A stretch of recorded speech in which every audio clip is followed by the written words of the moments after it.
1 0. The time is 10:33 p.m. EST on September 26, 2022. My name is Chris Kennard, and I am joined by the incomparable, the incredible, the outstanding Aelor, aka Arkantella, aka the Living Abstraction. Baby, we're back. We're taking a quick look around the corner to 2021, as the description clearly states. It almost feels as if that was a whole 10 years ago. Mr. Aelor, when you think about music in 2021, what comes to mind? Please stall for time as I send off these social media posts letting people know that we are live right now.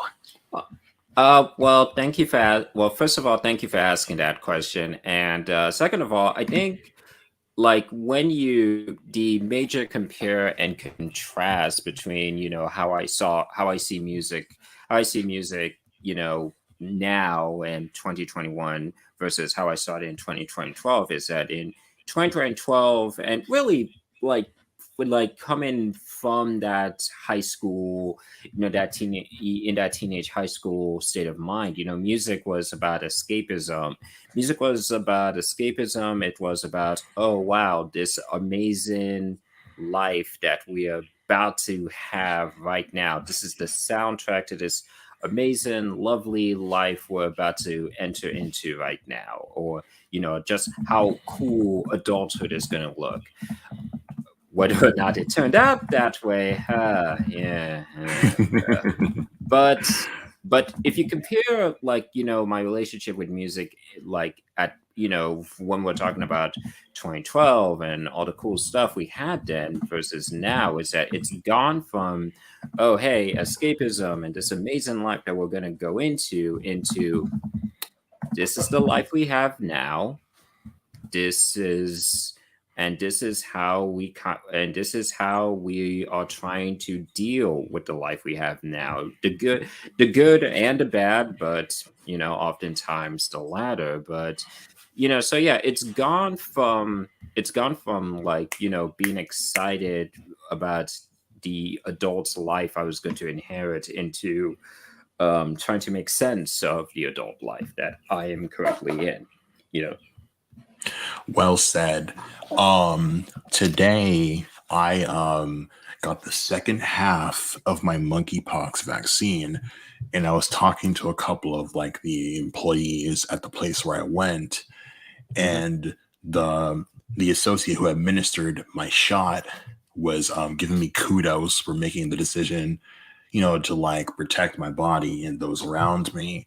And what I told her was that the life that I once knew in 2019 is gone forever. And I can lament and I can cry and I can just ponder upon what was, but I still have to exist right now. And a special hello and thank you to Subtle Smile V. We are very thankful for you and your brand changing the world. Yo. And so as a response to that, there are resources available to me and to a lot of us of how we're going to just get through these next 8 years or so of what's in front of us. Take your pick your poison. And one of those, and several of those things that are actually helpful, what I'm saying, is the music that we've selected and what we just found ourselves hearing time and time again. You know what I mean? And just so folks, I have failed to put the actual YouTube playlist this stream is based upon in the description. But if you just go to my account, put another tab in your browser, you can see it. It's one of the ones I made 2 playlists recently. One for a coworker of mine and I couldn't have done it without the help of Aelor and our special collaborator Y2K Skater Boy. Shout out to him. Yes, very special king, the guitar playing king himself. And so if you're listening or not watching, here is our lineup for the next 2 streams, because We have 21 songs from 2021. We're not going to get through all 2020. We're not going to get through all 21 songs. Let's keep it real. We don't have, even though it's like 10:30, Mhm. we'll probably like be wiped out by 12:30, and I have a mountain of dishes to do and possibly a supper to eat. So, just in case you in case y'all miss the live stream in early October and don't have time to stay all day, and if you don't have time to stay with us all night, here's what you have to look forward to. You can find the Spotify link if you use that particular app. We're not Team Apple over here. You know what I'm saying? Like, to heck Yeah. with you, Steve Jobs. No, but for real, from Alor, we have Remember When by Dose Beats and Chris Oric. Tonight, hold on, I gotta get the whole phrase right. Tonight may have Yeah. to last me all my life by the Avalanches and MF Doom. We have Bed-Stuy is Burning by Skyzoo and the Hypnotic Brass Ensemble. We have Play Ball by Kenny Mason. We have Joyride by Dougie Stew and Jeff Parker. We have Little Things by Big Thief. We have the Velvet Underground cover, I'll Be Your Mirror by Courtney Barnett. Aussie, Aussie, Aussie, oi, oi, oi. Mhm. We have Rock Bottom, the live version by King Cruel. We have Find My Way by Paul McCartney and Beck. We have Steam by Leon Bridges. Tombstone City by Chimp Spanner. These are my joints now. We have Red Yes. Lipstick by Yoon Mide and Lee High. Mhm. We have Me by 100 Gex, Dylan Brady, Laura Less. You already know what it is. We have New Low by Nightlife. Baltimore, stand the fuck up right now. Yo. We have Tinashe with Bouncin'. We have Wild Side by Normani and Cardi B. Oh, we have Excuse Me Miss by Catbite. Philadelphia Catbite. Ska Scene. Get the fuck up. Now more than ever. Yes. We have TLC, Turnstile Love Connection by Turnstile. You know, Glow On, you know what I'm saying? More Philadelphia Royalty, Gay Agenda by Shamir. Shout out to Unknown Pop Star. Wait, no, I'll shout out the label when I have it correctly in my head. Shout out to Accidental Pop Star. Shout out to last but not least, we have Triple Dog Dare by Lucy Dacus. Shout out to Boy Genius. And our 21st song, Running Away by Vano 3000. Bad, Bad, Not Good. And is it Future Islands? Is homie from Future Islands? Yeah. Shout out to Future Islands. Yeah. Mr. Sam. Yes. Hold on. Samuel T. Herring, one of the greatest frontmen to ever exist on the planet Earth. If you see this man in the mosh pit, leave the mosh pit, or you will not live to tell the tale. I'm not saying he's going to crowd kill you, but those white hot dance moves are going to put you into a box. I'm just saying. I've seen that man dance on like the late night television show, and I could not believe what my eyes were seeing in front of me. I'm not gassing him up. He is a king, and your respect is authority. Yeah. What's the past? I remember, and this was like one of the these were during that man's last few months on the air before he retired. But I remember Letterman? when. Yeah, exactly. Letterman. When Future Islands performed on Letterman, right? Seasons change. Back in 2015. So much was going on, you know. And shout out to Sam because he started off. He gave a shout out to Baltimore because you know this was 2015 and exactly. Baltimore was sadly going through what it was going through at that time, and Rest in peace, Freddie Gray. You know, and to like, and you know, he didn't have to do that. He could have just gone straight to the music. You know, oh hey, look at us, we're all on TV, and Letterman loved that band. Letterman loved that band. He could have just soaked it in, but you know, I appreciated that in a very difficult time that had all of us in Maryland, you know, kind of looking at each other and not knowing how to really comprehend anything, that you know, a guy on live, well, I don't know if it was live, but you know, on national TV for the entire world, you know, national TV, the entire country, if not the entire world to see, he made it very clear, hey Baltimore, it's still love. You guys are going through your stuff, but you know, it will always be love to me, and for that I will always appreciate that, man. You know. Here, here. I feel the same way when J. Cole did his performance after the murder of Mike Brown on Letterman, and Letterman comes over and like daps dude up, and he's like, "Oh, you're always welcome on my stage. Come back anytime," and Yeah. things like that. So, Mhm. my dear Aolor, we have at least 10, if not 11 songs to talk about tonight, and I am Mhm. wondering, would you like to take the lead? Would you like to go first? I don't remember who started it last time, but Neither do I. I don't like. I don't. I mean, geez. I mean, we could like rock paper scissors it. Like, Ooh, okay, hold on. I yeah, actually have a solution. but I have a solution for this problem yeah. we're having. I will just um heads or tails. Tails. Okay, I got heads. And so hold on, heads or tails. Tails. Got heads again. Okay, I'll go first. All good. And All here's good. what we're gonna do. I'm gonna click on the playlist on my computer, and we'll just do like the first five. I've made sure that I put your songs first in a row, so I wouldn't get lost in the shuffle. And then I put mine, and then I put Skater Boys at the bottom. You know what All I'm right. saying? Okay. Because that's the closing time song. You know what I mean? And so Yeah. Yeah. I'm thinking we'll do Chimp, Lehigh, Gex, Nightlife, and Tinashe. And Hmm. do you want to do Chris and Dose, Doom, Skyzoo, Kenny, and Dougie and Jeff? Is that cool with you? Yeah. Yeah. Yeah. All right, Sound. bet. But yeah, I was completely prepared for everything I wanted to say about those people um, as as well as with yours. Because I mean, I feel like because we've known each other for like now going on to like roughly like 5 years now, and More or I feel less. like yeah, and I feel like, like when we really started getting to know each other in terms of our music taste, and,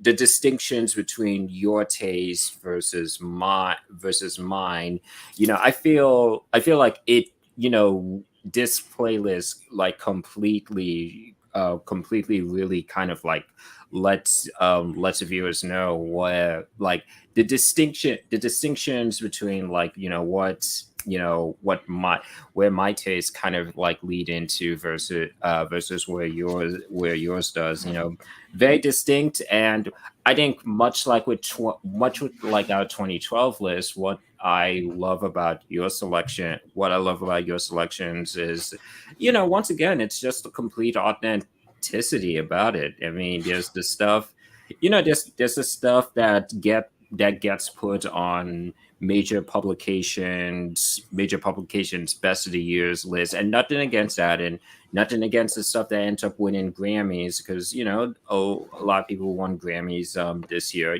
They're people we rock with, but there's always the question of being honest and authentic to like the stuff that really what we were really onto then, that still like really holds a lot of power. And sometimes, and not to diss like the major top 40 critical darlings or anything, but and we like that, but sometimes that's not the personal relationship we have with that year, so Um, if I like, you'll find often on YouTube, especially nowadays, iceberg videos, right? mhm. And I think with this playlist that we've made together, we have four tiers.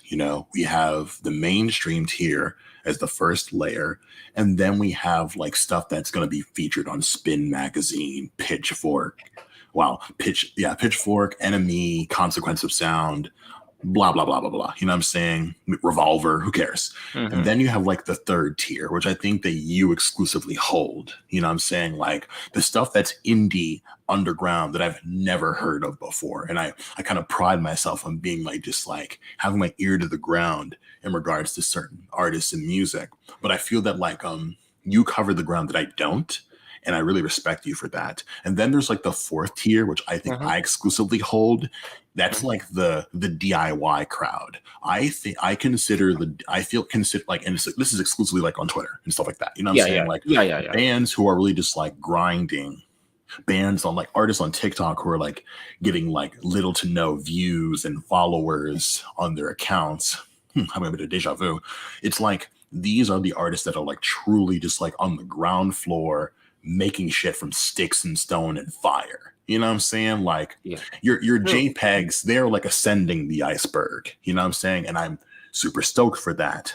But then like you have folks like I would almost like if it weren't for like the cosigns from JID, I would consider like a Kenny Mason like a third to fourth level tier artist in regards to just like Yes, yes. obscurity, pure Yeah. obscurity. But let me not get ahead of myself.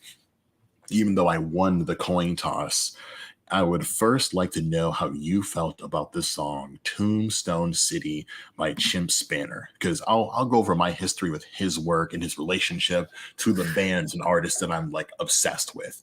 Like we don't have many conversations about gent, you and I. That is to say, Yeah. DJ ENT in regards to like that specific like subgenre of metal, and like us talking about Gojira was us lightly um broaching the conversation, and same with like our conversation about Periphery, Mhm, because like mhm.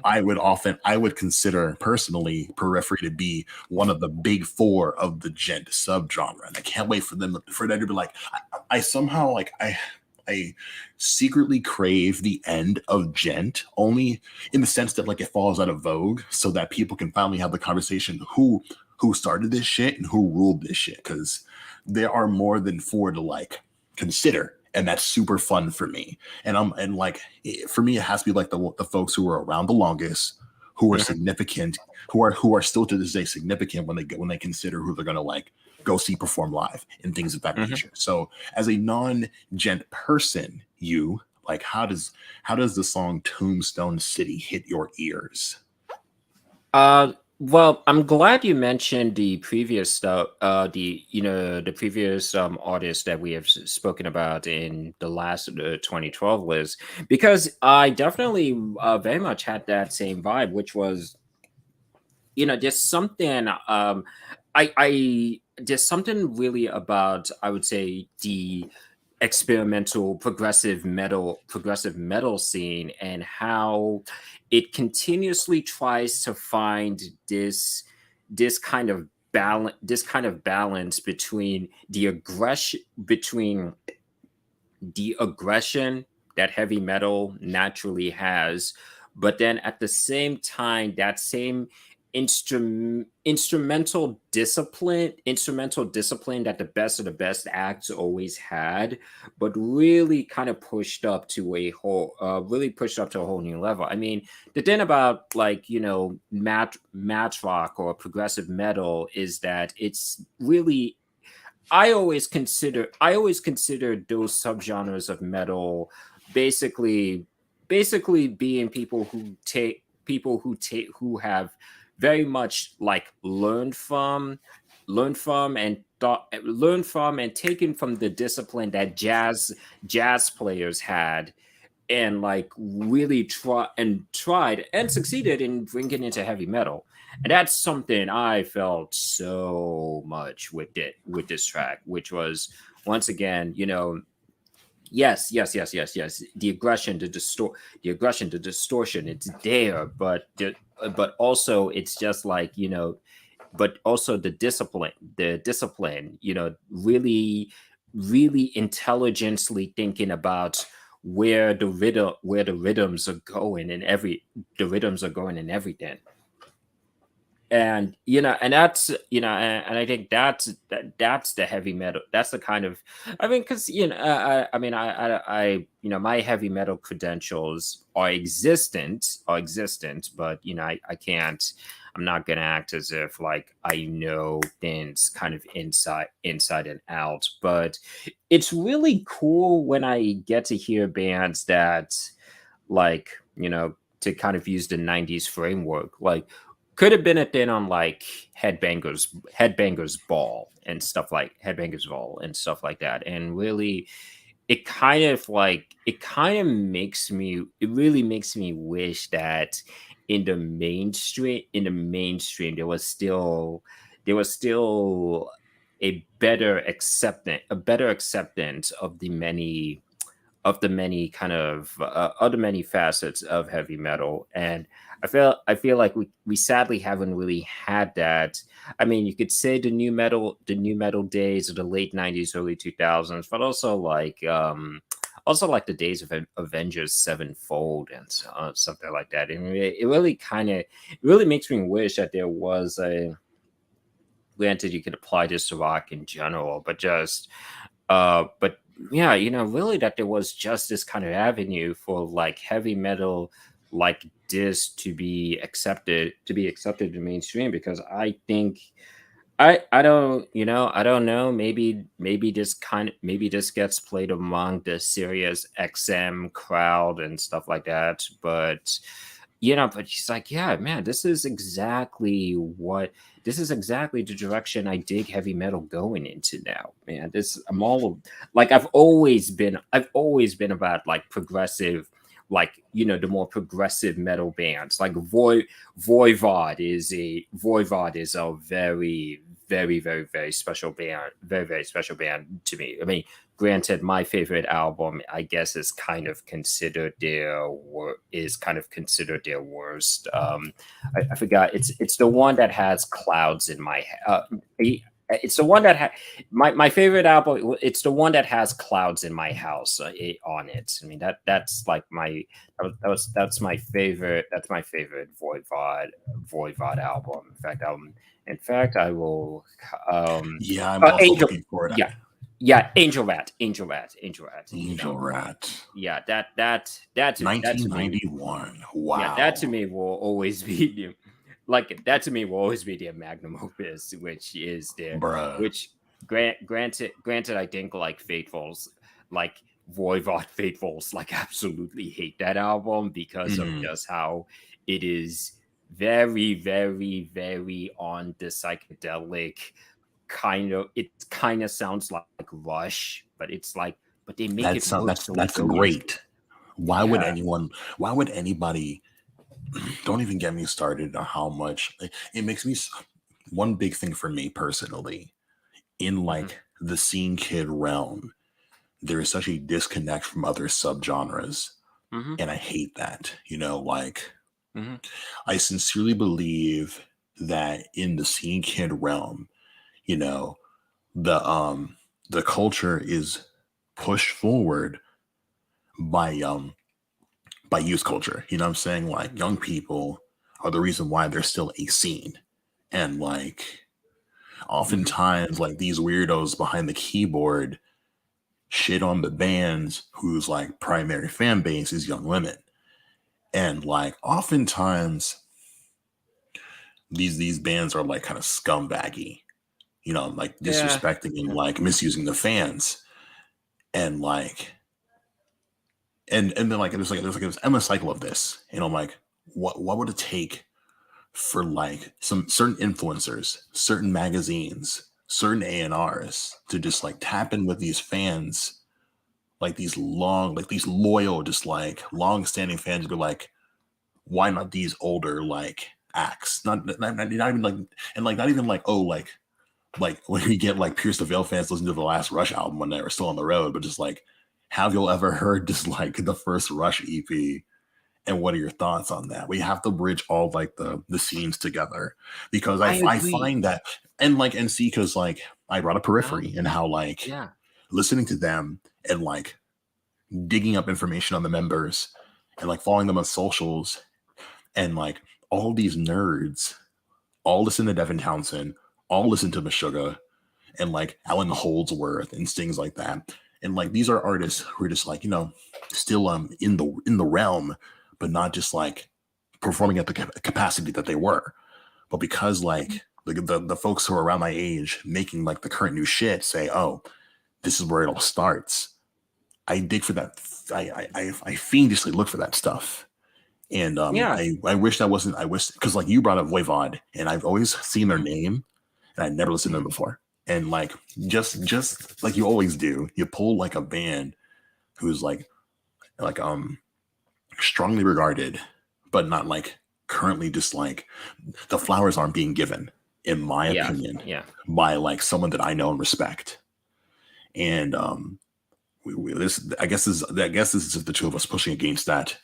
Mhm. There are a lot of references I want to make in regards to Chim Spanner. First things first, I Yes. have to Mhm. thank Basic Records, Mhm. and they gave out like a free sampler. I want to say in 2014, and a bunch of cool stuff was on there for me.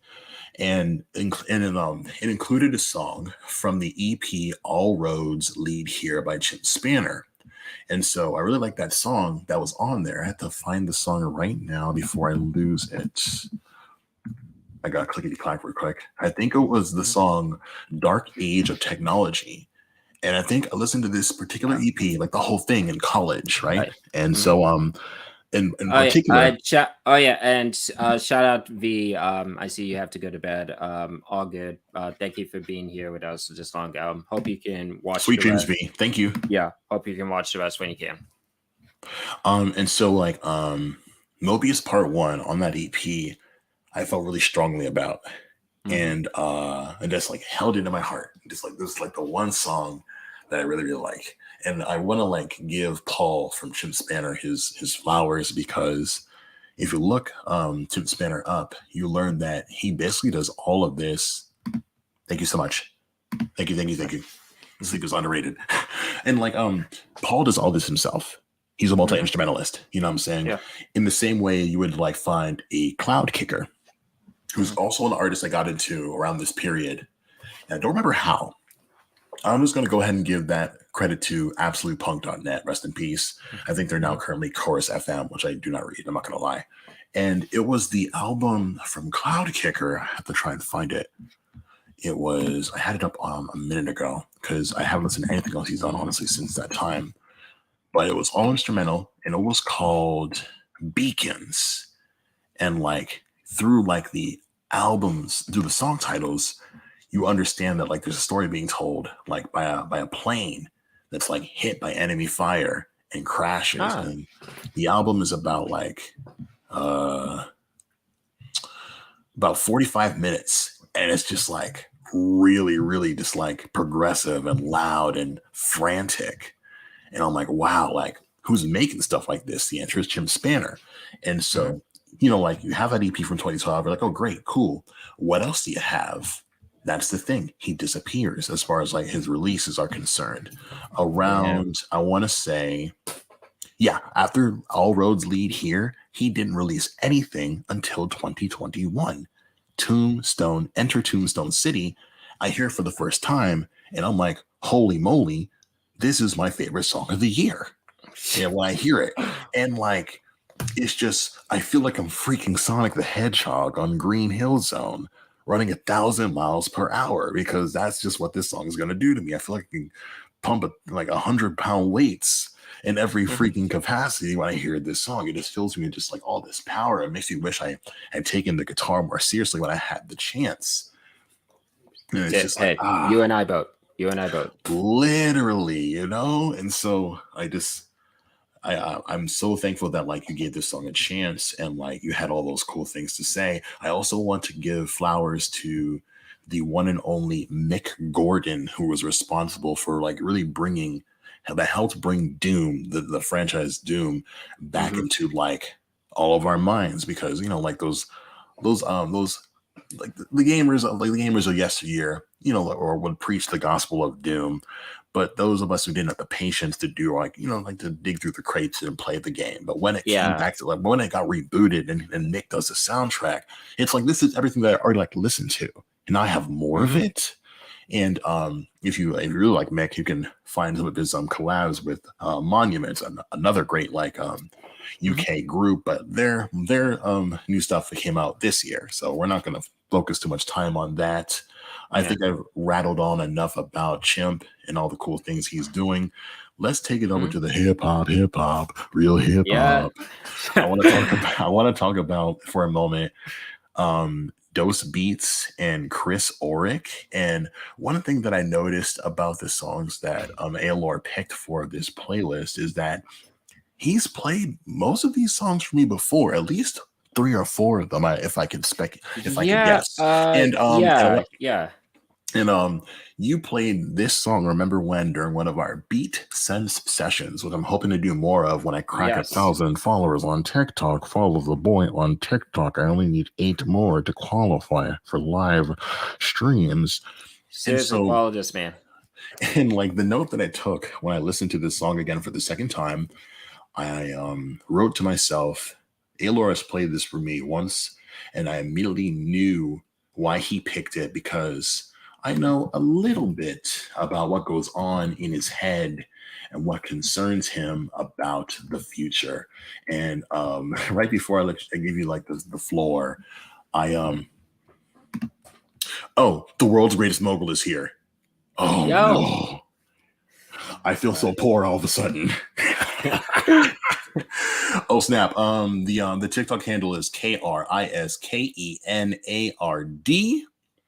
and if you see like a ghoulish African American man with like scary teeth and a leather jacket with a pink background, that's me. Chris Ulrich. I never would have heard of him if it weren't for you, Aylor. And shout out to Mellow Music Group. Shout out to Yeah. Odyssey and all those folks. Like of all the white rappers out here right now, get into the bag. You know, your Jack Harlows, your Macklemores, your Young Gravies, and Man, your tokens. man, that And guy. no shade to all to those Yeah, yeah. fellows, No, but no, like no shade, no shade. where the Action Bronsons, the G-Eazy's, why in the like it's like we white rappers give themselves a bad name, and like I feel that legacy would be less shit upon if Chris Ork were out in the front, because I feel like he's really carrying the cross for white rappers who give a fuck about the culture. Like there's more like just like LP can't be the only white dude who like black hip hop has respect in this culture. I'm sorry. Aesop Yeah. Rock, cool, he's great. He broke a Guinness Book of World Records, but like even he's a little dodgy. You know what I'm saying? You know, you Mhm. know. Yeah. So if you don't mind, Aylor, break it down to us like what Chris Ulrich is all about. Like what's his background? Because like the flow, the bars, unquestioned. Like yo, Uh, Funk Flex, drop a bomb on this shit. You heard? yeah. Okay. Well, Chris Ulrich, if you originally used to go by the name of Red Pill, and the reasons he would drop that name, I guess we'll go Smart into decision. later. Yeah. But yeah, Chris Ulrich, good old guy from the land of Detroit, which is hip hop, hip hop stranglehold. Detroit has given us many good Truly, names. Detroit versus everybody. As shout out to Big Sean. Shout out to that other white rapper who Never heard of him. love him or Never hate heard of him, him. he have put Detroit on his back. His Shout out to his yeah, his sin, Onyx sin has always been and when he described himself as this was when I absolutely knew, like, I was gonna love this guy. He said, I think he has described himself on multiple occasions as hip hop's Harvey Pekar. And Who? Harvey and Harvey Pekar, a man very very dear to my heart. To those who don't know, and I mean I would Go grab it. go through my room right now. Yeah, go get it. Wow, yes, I see it right now. I love this. Okay. He's literally digging through the crates. Okay, so Harvey Pekar was a comic book writer who created a brilliant comic book series by the name of American Splendor. American Splendor, maybe not the exact first of its kind, but was definitely the first major comic book that was basically just about living life. And Harvey is A himself. slice of In life, fact, if you will. yes, exactly. As its Okay. tagline would go, ordinary life is pretty complex stuff. And if you've ever read it, it's basically just about Harvey talking about being a broke hospital file clerk Hmm. who's trying to make ends meet. He does that. He also writes jazz. He also writes jazz reviews, and it's basic. Every and so many of those scripts was just him like ruminating on, hey, have I failed in life? Am I ever going to be happy? I'm just trying to live life, and stuff keeps on happening. Good stuff Yikes. happens. Yeah, good stuff happens at the same time. He meets his in one comic he meets the woman who would become his third and the wife for the rest of his life, Miss Joyce Brabner, who was just a lovely, lovely, lovely woman. Like truly, truly, I hope I can find anything as genuine as what I got Joyce you, and man. Harvey, Joyce and I'm your Harvey Hello had. Dolly. I got you. Period. And I mentioned all okay, and me going through this, I mentioned this because they did indeed make a movie out of American Splendor. It's like, bro, it is Hmm. absolutely like, how do you make a movie? How do you make a movie out of a slice of life comic book? Well, I'll tell you how. I'll tell you how. You are very honest about the fact that Harvey Picard, played by Paul Giamatti here, is not Superman, Batman, or Spider-Man, and you fill this middle void between making a dramatic reenaction of the comic strips while also just having documentary footage of Harvey. So okay, Wow. but yes, in going through and American Splendor, seriously, truly, truly one of the best of its kind. Had Harvey sadly not passed away 12 years ago, it would still be going Uh, on now. rest in I peaches. yeah, and I only mentioned that for two. I only mentioned Harvey and American Splendor for two reasons. For one, literally all of these web comics that are all about, me and my awkward life, me and my awkward life. Harvey Picard is the father of all of you guys, all of you, all of you guys, all of you guys. You I almost don't tied for even mean Father's Day. yeah, I don't even mean this as a diss. I'm just you gotta give this man the credit he deserves. I am your father. And two, because Chris Arix showed so much of himself, saw so much of himself in him, and it shows so much in his work, which these very, very honest like raps living a blue collar lifestyle and trying to kind of navigate living in this world where personal that kind of personally leaves you defeated so many times. And he's shown it in so many of his many songs before, which I'll gladly recommend to anyone who has. But it comes across so perfectly on Remember When, which, and oh my goodness, that song could not have come out at a more opportune time. 2011, 2021 was literally the 10-year anniversary of me graduating high school. So, and Oof.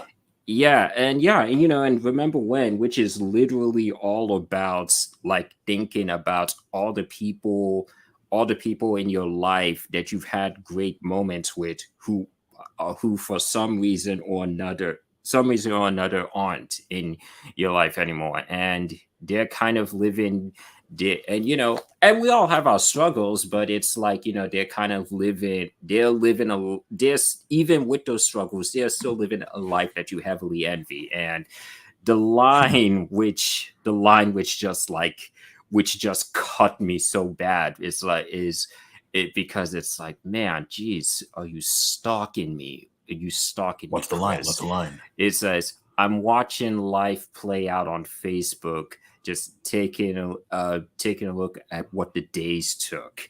And that and I was Ooh. because I think, especially, something that, because like when Facebook really got prominent, we were all in like a lot of us, well, our age group, we were like Yeah, in our early years of high school, and it was just this really cool, fun commodity.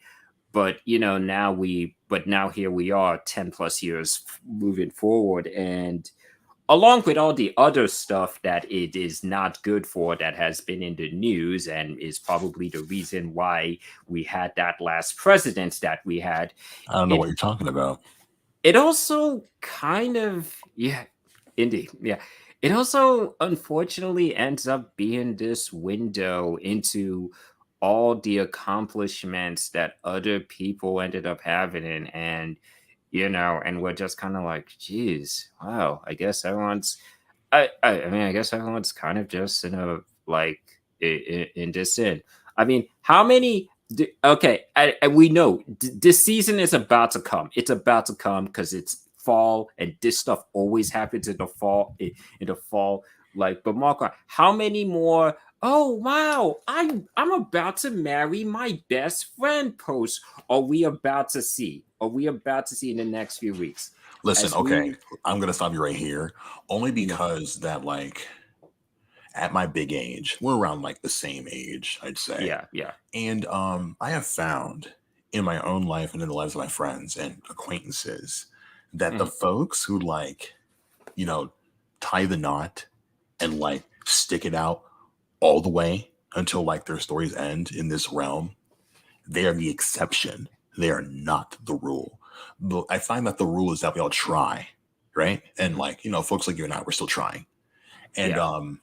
if we draw the right straw, like everything is just like it'll be not everything isn't going to like work out per se, but it'll all be okay. Mhm. And I'd rather just like have like the latter of that part, personally speaking, right? Yeah. And I want to just as a quick aside, I'm so thankful for a brief visit from the world's greatest mogul, one of the most richest, hilarious people on the face of the earth. If you haven't heard the Mogul Alert EP on Bandcamp, you are doing yourself a disservice. I'm wearing his merch right now. Nice. The man is a gem. Like I didn't plan to coordinate any of that, but Mhm. I follow the mogul on socials, and he did a review of this particular band. I'm not gonna like put them on blast because their last release came out in 2020, but the lyrics, like there's one song in particular that was recommended, and the lyrics say, "I hold my chin up in photographs, a subtle way to reinvent the past," and every time I hear it, it fucks with me because Mhm. like one of my coworkers is like, "Are you good?" And like I had to be honest with her. I'm like, nah, like shit is fucked, in the lives of my friends and in my own. And I think about that line where it's like, if I get to like capture moments right now that I'm gonna look back on in 8 years, and like I look better in a way that I do not remember, I might just like be able to like just like adjust my trajectory, especially on like the rough days. Like if I take a picture of myself and like I look at it like, whoa, I look really good. I have to like keep this in the forefront of my memory just in case things get really choppy. Just like, oh, like, ooh, this moment where like I feel especially like where I'm getting that euphoria, like when my face is just like Mhm. giving me exactly what I needed at that moment, I can just like use that to just like charge my battery. And when I have my remember when moments, it won't be as painful as it is in this moment, I guess. Yeah. I also say what I say about that so we can move to our next song on the bottom half of the list, which is a song from a different country, a song by Lee Hai and Yoon Mide of uh, MFBTY. And as a little inside baseball to our listeners, to be honest with you, there was the other single from this album. The album is called For Only. And there's I heard both of these. I think I heard well, I don't think I heard the song on the end. I went to a restaurant with my housemate and I heard the song Head, Shoulders, Knees, Toes featuring Weinstein. And I really love just like the R&B, like, like sensual vibe of the song. And like, Yeah. cool, like, all right, cool. Let me look this up.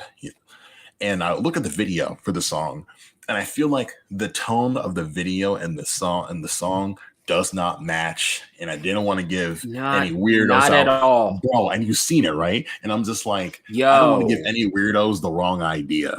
You know what I'm saying? Because like it's confusing to me, and I'm just gonna chalk that up to like cultural misunderstanding.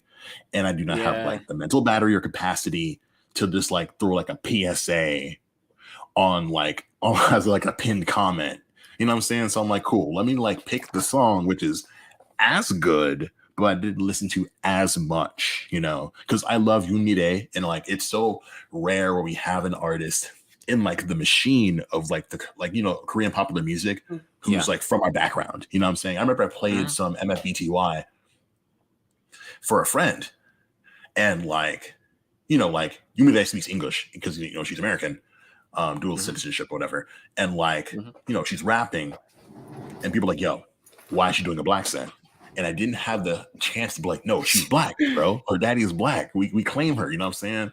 And like they're Yeah. just like, oh, ugh, like I'm not into this. Like, oh, okay. And not and like I know that like popular Korean music does like co-opt, steal, plagiarize a lot of black Mhm. stuff, the production, like the language, the hair. Trust Yeah. me, I know. But It's like with Yumi Day, like she can say things like a party ain't a party, and like the connection is ex there. yes, yeah, and All right, you take the stage, sir. When I you hear got this song, when you watch this okay, and video, yo, and I am so thankful that you mentioned Yumire's background. That she went biracial, but us, she's us. a black woman. She's a black woman because I'm list okay because I'm used to because I'm used to K-pop songs that inject rap, and it's like Insert rap they verse here. yeah, and they try to they try to capture the swagger. They try it, but it always comes off in some it's because once again It's rocky. it's hip hop swagger through an East Asian idol group filter. So it's going to turn out how it turns out. But I'm listening to this, and and she's referencing, oh, hey, the whole lottie dottie. I'm like, whoa, whoa, whoa, whoa. Did, did they just Lottie reference dottie. Slick? Did they just reference Slick Rick? Did you just reference Slick Rick? And it's like, okay, and that, and and then after that, and then after I was like, all right, okay, all right, all right, all right, okay. Then it's like 6 in the morning. It's like 6 in the morning, an iced tea song, an iced tea. How do you guys iced tea, guys? An iced tea, and yes, okay. I mean, granted, you can argue about how old school rap is like somewhat more appropriate ish now to listen to now compared to like what's like some of the explicit stuff that's I coming out don't now, know. but like 6 in the morning, that is not a song. That is not a song you like you just throw out. You just throw out there. I mean, That's a deep yes, cut, baby. yes, I know our generation, our generation and younger know Ice T as the one of those The guy Law and from Order as SVU. Yeah. SVU, but I see back in the 80s and early 90s, that dude was dangerous, man. Like Body maybe count, not like baby. maybe not like like like the president condemned his music, man. Like, I see what's dangerous. I see what's dangerous back there. But okay, so yeah, she's referencing Slick Rick. She's referencing IC. She's pretty sure. It's like I think and I think the 6 in the morning reference could also be considered like a Snoop Dogg gin and juice Yeah. thing. And Yeah, honestly, I think it may be that, honestly, to be honest yeah, with you. But and either and way, it's a W. yeah, and I'm like, all right, okay, all right. This like she Right up your clearly alley. has done her homework, and I think it's why I can accept the hip hop influences in this song in a way, in a better way than I can ever like than I can accept in most K-pop songs. Because I'm not dismissive of it. I'm not dismissive. I'm not dismissive of it. The fact that K-pop,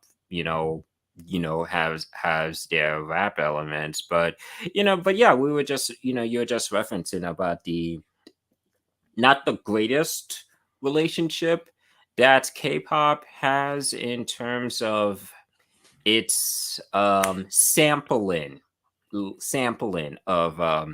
American Let me of say American this. black culture. Let me And say this. what Let me say this. yeah. Hmm. Like, I remember when Block B put out the music video for "Shall We Dance." One of my favorite just like comebacks from like a guy group, and one of the members was sporting like some very like bright purple braids, and they were hitting like the Millie Rock during like the bridge of their song. Yeah.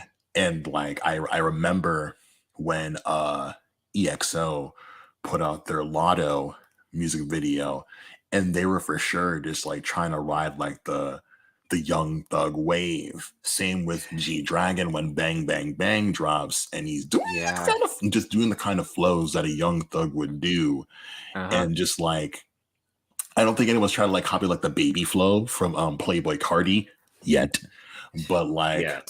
I also remember just when Hyuna puts out there was one specific like music video she put out that I feel like she was also just like using like the young thug flow. Hold on, I Hmm. have to find out what it is, because to this day I still love the song very much, because she has like the refrain of "You can't touch me, don't touch me," and Hmm. I love the idea. It's like, hey, like you see me, you perceive me, but like keep your fucking hands to yourself. You know what I'm saying? Yeah. And so Yeah. I really appreciated that when I heard when I saw the video, and like it was kind of like Iggy Azalea esque, but like I'd rather come from Hyuna than freaking Iggy Azalea. You know what I'm saying? Like Yeah. what's panned Yeah. out better over the last, like this came out to like it was oh my god, it's not on the EP anymore. Oh my god, no. Hold on. I gotta find this. I gotta I'm looking for it on Spotify right now as I'm losing my mind. No, it's not here. Okay, quick. It might still be in my likes if it hasn't like been removed from the platform. Quick. We have not a lot of time to do this. Roll Deep. Yes, it was Roll Deep. So this is Hmm. 2015, and just like the reference, like just like the callbacks to what was happening in the States hip hop wise, it's not fancy by Iggy Azalea, but like just from a visual aspect, like you could see it. Like if that specific gentleman had like the forethought to like get on the phone, it could have happened. I'm glad it didn't. But that's It, neither here nor there. And yeah. honestly, if I'm going to talk about controversial figures in like in a hip hop suite, I'd be a fool not to talk about the fact that Lehigh is signed to Jay Park. You know what I'm saying? Being on Yeah. AOMG. And for those who do not know, we don't bang with Jay Park in the streets. I really loved Soju when it dropped because it got 2 Chainz on a international hip hop song. Yeah. Yeah. Yeah. I like the fact that Jay Park was getting a Vic Mensa on an international hip hop song. I like the fact that he was on Lock It with Kim Petras and Charlie XCX. But at the same time, he is the same person who allowed a Takashi 69 to perform, who like ignored very explicit like call outs for like co-opting African American hairstyles Hmm. and things of that nature. Like this is the same individual who got a cosign from Hove. And so like when you get these kind of accolades, when you have that kind of platform, you cannot afford to just like say nothing. I feel that you must be punished in some way for this. That really freaking sucks, because at least three of like the acts I love in Korea are signed to him. You know, Loco, um, Jenny, and Minoy. I'm gonna spell her name because I don't think I pronounced it correctly, and I think she's also great. On with that Buffer. Big fan of her stuff. She has like 2 records that I love, and like Hmm. he's like the fourth. Like his label's like the fourth big label over there, because it's not like a YG or a JYP or an SM Entertainment, but like Hmm. you can't ignore like the hard work he's doing. I think he also has Gray on that label, and just Hmm. the work they did on Dolly with Shorty from Sistar. It's like it's significant, but like it makes it also really hard to like just like continuously stream the records when like my pennies are going into his pocket. And so Yeah, yeah. if you're the type that's like, oh, like these songs are like, and like remember I listened to that song like Head, Shoulders, Knees and Toes and this song a lot while I was going on the bus to work like every day. And it sucks, but like it's cool to know that like the things that I care about and really enjoy are like being represented across the world, you know. So because like some folks will never hear like Party in a Party for the rest of their life, but will hear like Red yes. Lipstick Which by Lehigh. Well, they'll have like a little bit of our like of like our world and our experiences and our culture in their homes, in their cars, and their CDs and their phones.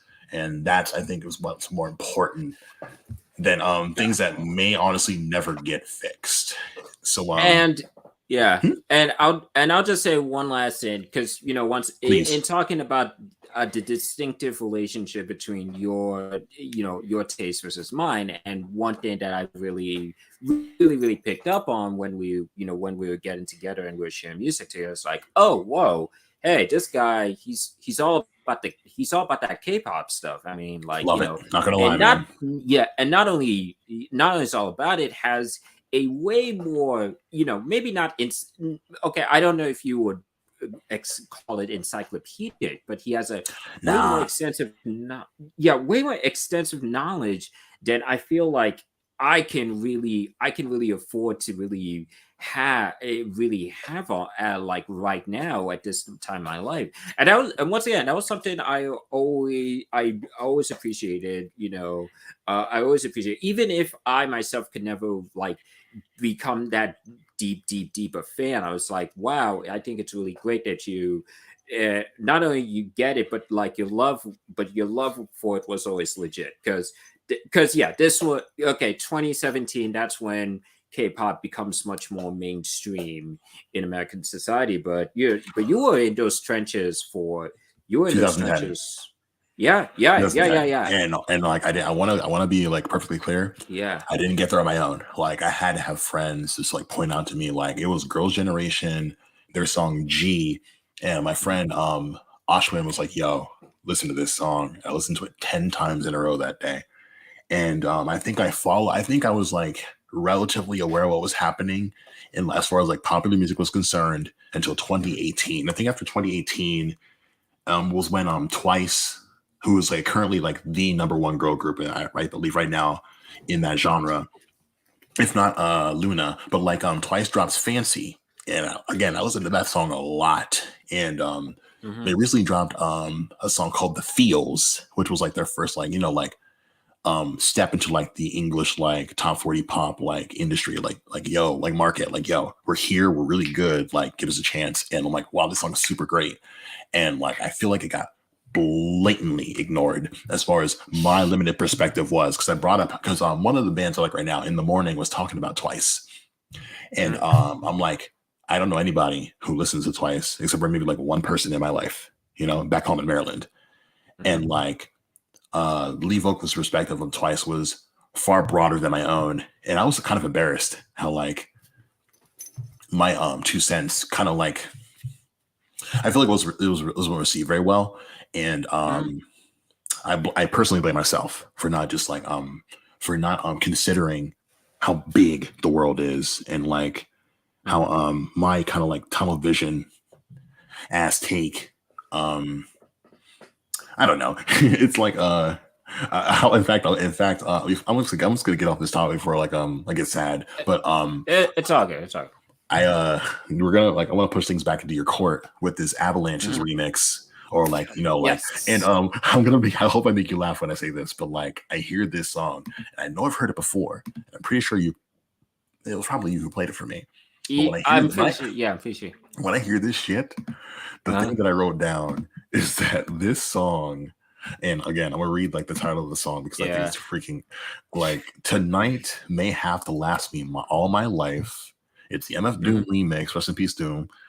And so I hear it, and it's not very long. But the first thing that comes to my mind is that this song is the hipster version of "Can I Hit It in the Morning" by J. Cole and Drake. Tell me that I'm wrong. Oh man, This is jeez. like this is the fucking mood setter for the backpack rapper who's brought the baddie back to the crib, and they're about to make sweet love until like until 11 Yeah, o'clock brunch. Tell me that I'm like wrong. uh, it, someone like some cats likely gonna put this that song and Lupe Some motherfucking Barry Fiasco. White. Yeah, and Lupe Fiasco's. I believe it's been a long time since I've heard it, but and he gets the girl, which is which was him rapping over NERD's. I think what's it called? Maybe the second part of like the second part of maybe when What are you it talking go about? when the it's like da da da da da Where's Tyler the Creator? You need to find that da reference, find that yeah. timestamp. Jeez. But yeah.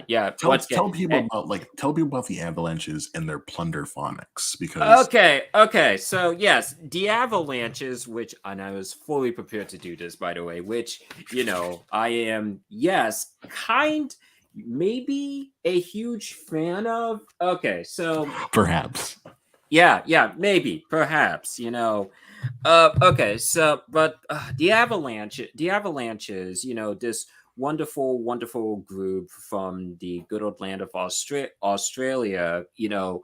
much like wow.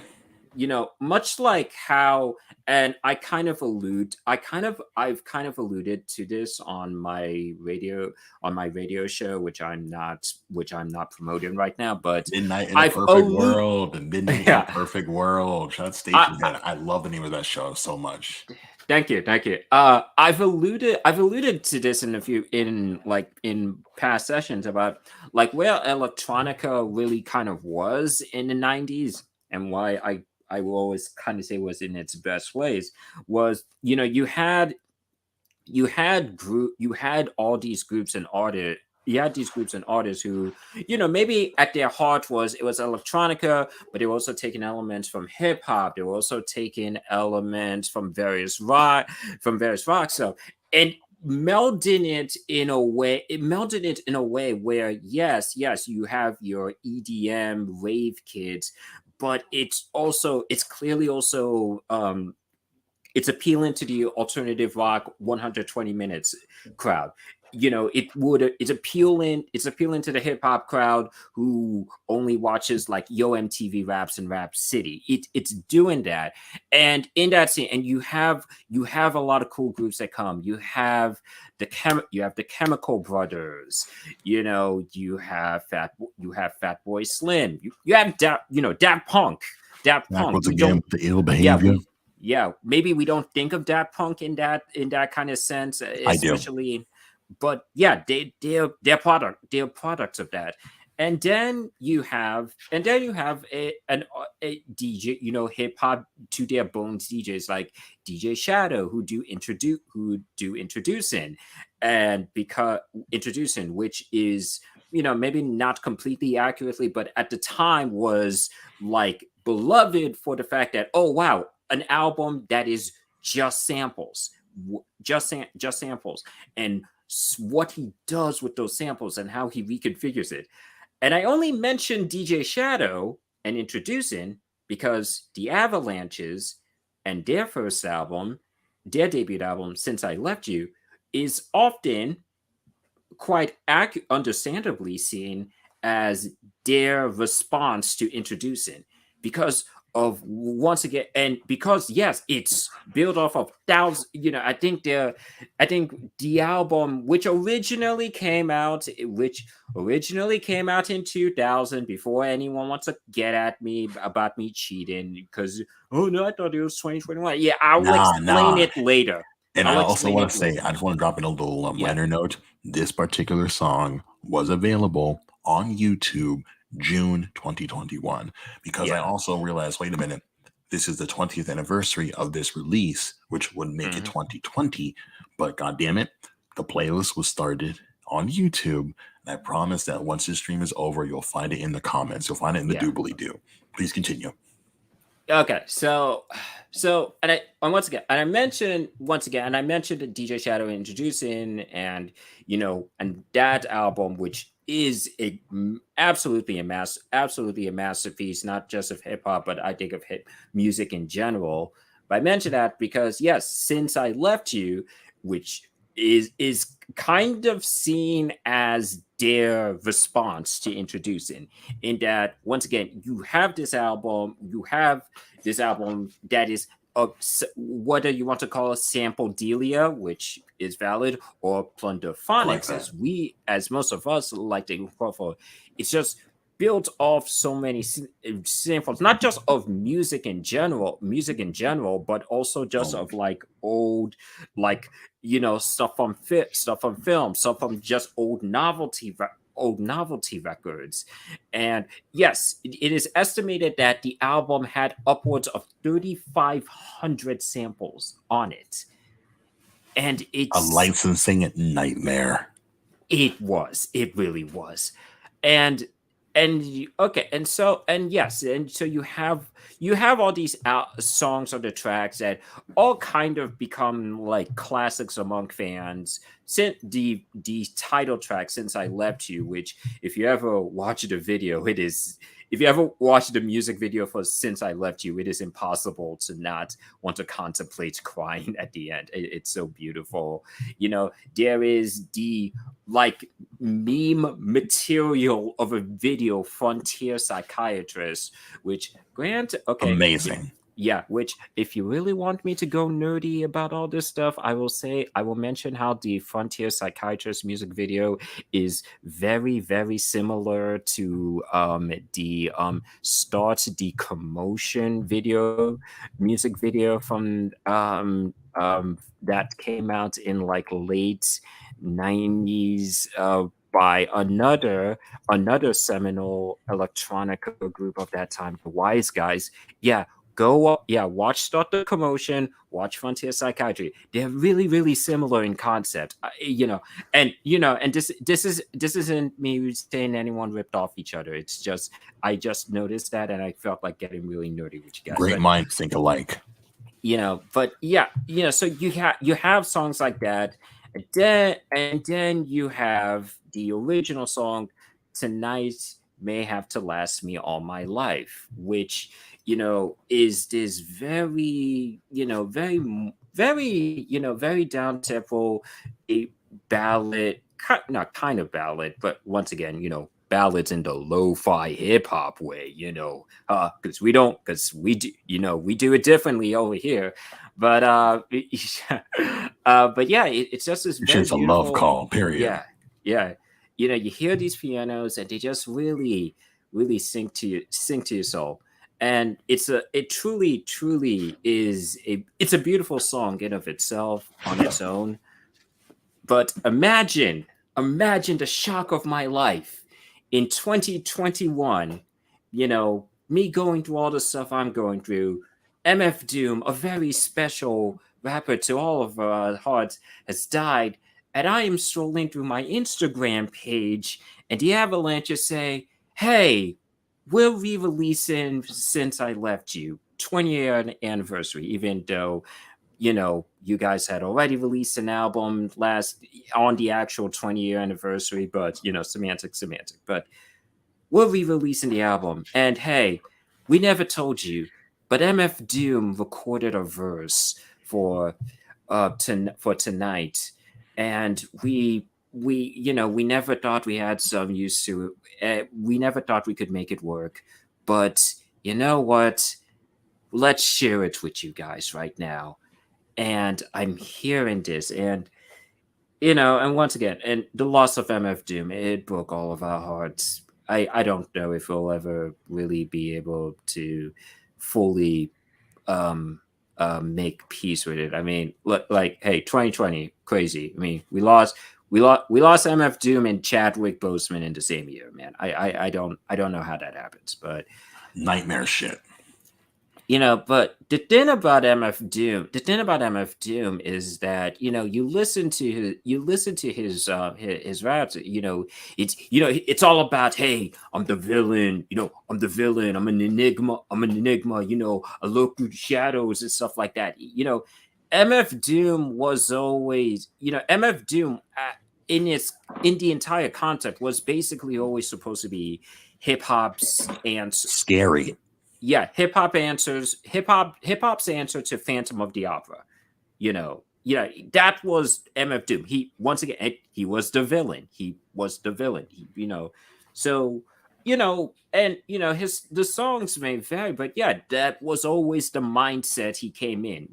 I'm the enigmatic villain. I'm the enigmatic villain who looks around your shadows and all that stuff. So to have a song that's all about loving someone and being vulnerable and Doom showing a side to himself that he just didn't really do like that often. Like I can only think of one other Doom song that deals with the subject of romance, and that's Fancy Clown, which is technically a Victor Vaughn collaboration. To all my if you know Doom lore, you get it. Mm-hmm. But and that isn't, and once again, that isn't even a love song. It's It's Victor petty. Vaughn. Yeah, it's Victor Vaughn talking about how angry he is at his ex-girlfriend for dating MF Doom now. So MF Doom, yeah, like look, MF Doom unfortunately kind of had the reputation for, music to scare the maidens with, which all right, okay, well, was it really fair, but at the same time I understand it because MF Doom wasn't Drake, guys. He didn't give us a lot of love songs. They're not. He doesn't. He Love doesn't have a. songs. Yeah. He doesn't have an "I need love." He You MF. know what? Yeah. And since you say all that shit, Yeah. right? I think like this is why like I'm joking when I'm like, oh, like this is kind of Hit It in the Morning by J. Cole and Drake. Yeah. Because like I hear that song and like even as like being like a thirsty, horny guy, when like the first J. Cole album drops, I hear this song and I'm like, there is no way in hell this shit works. I couldn't wrap my head around that. It's like, y'all really doing this? Is this what y'all doing? And like y'all being like the fellas, like, bro, what? Yeah. Is this y'all sending like the you up text? Is it y'all sending like what's up, big head text? I could not understand it. Yeah. It's blowing my little brain apart.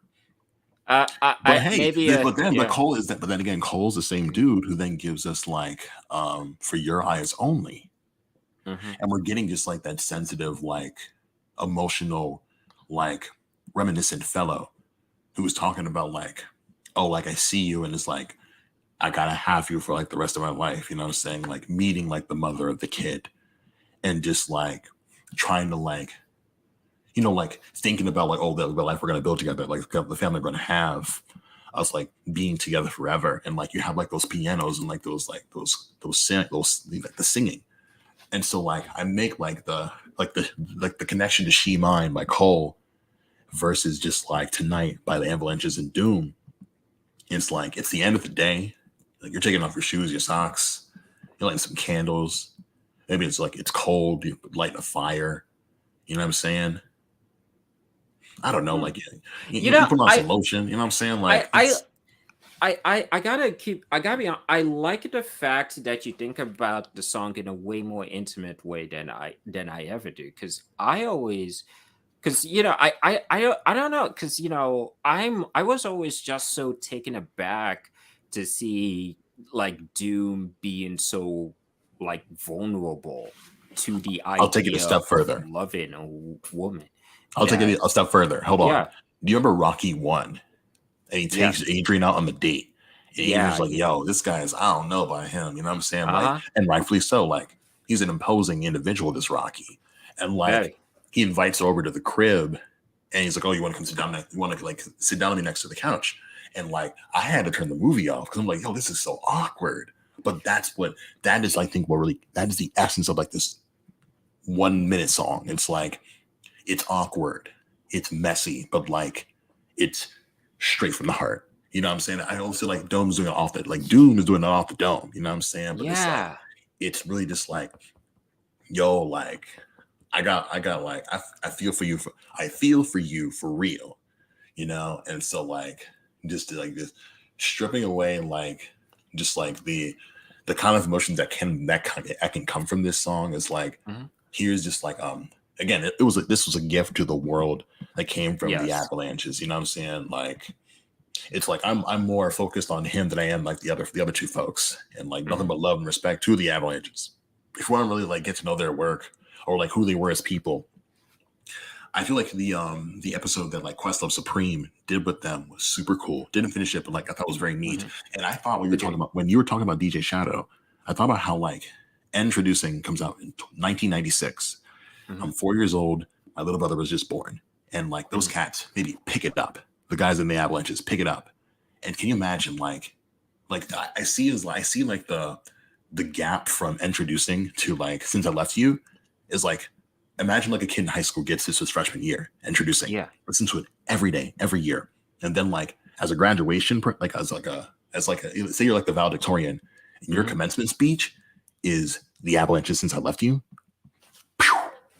You know what I'm saying? Yes, And it is. want Yeah. I also want to say before I shut up, a very good friend that I made when I was younger, like around eighth grade. Mhm. Kid moved in my neighborhood.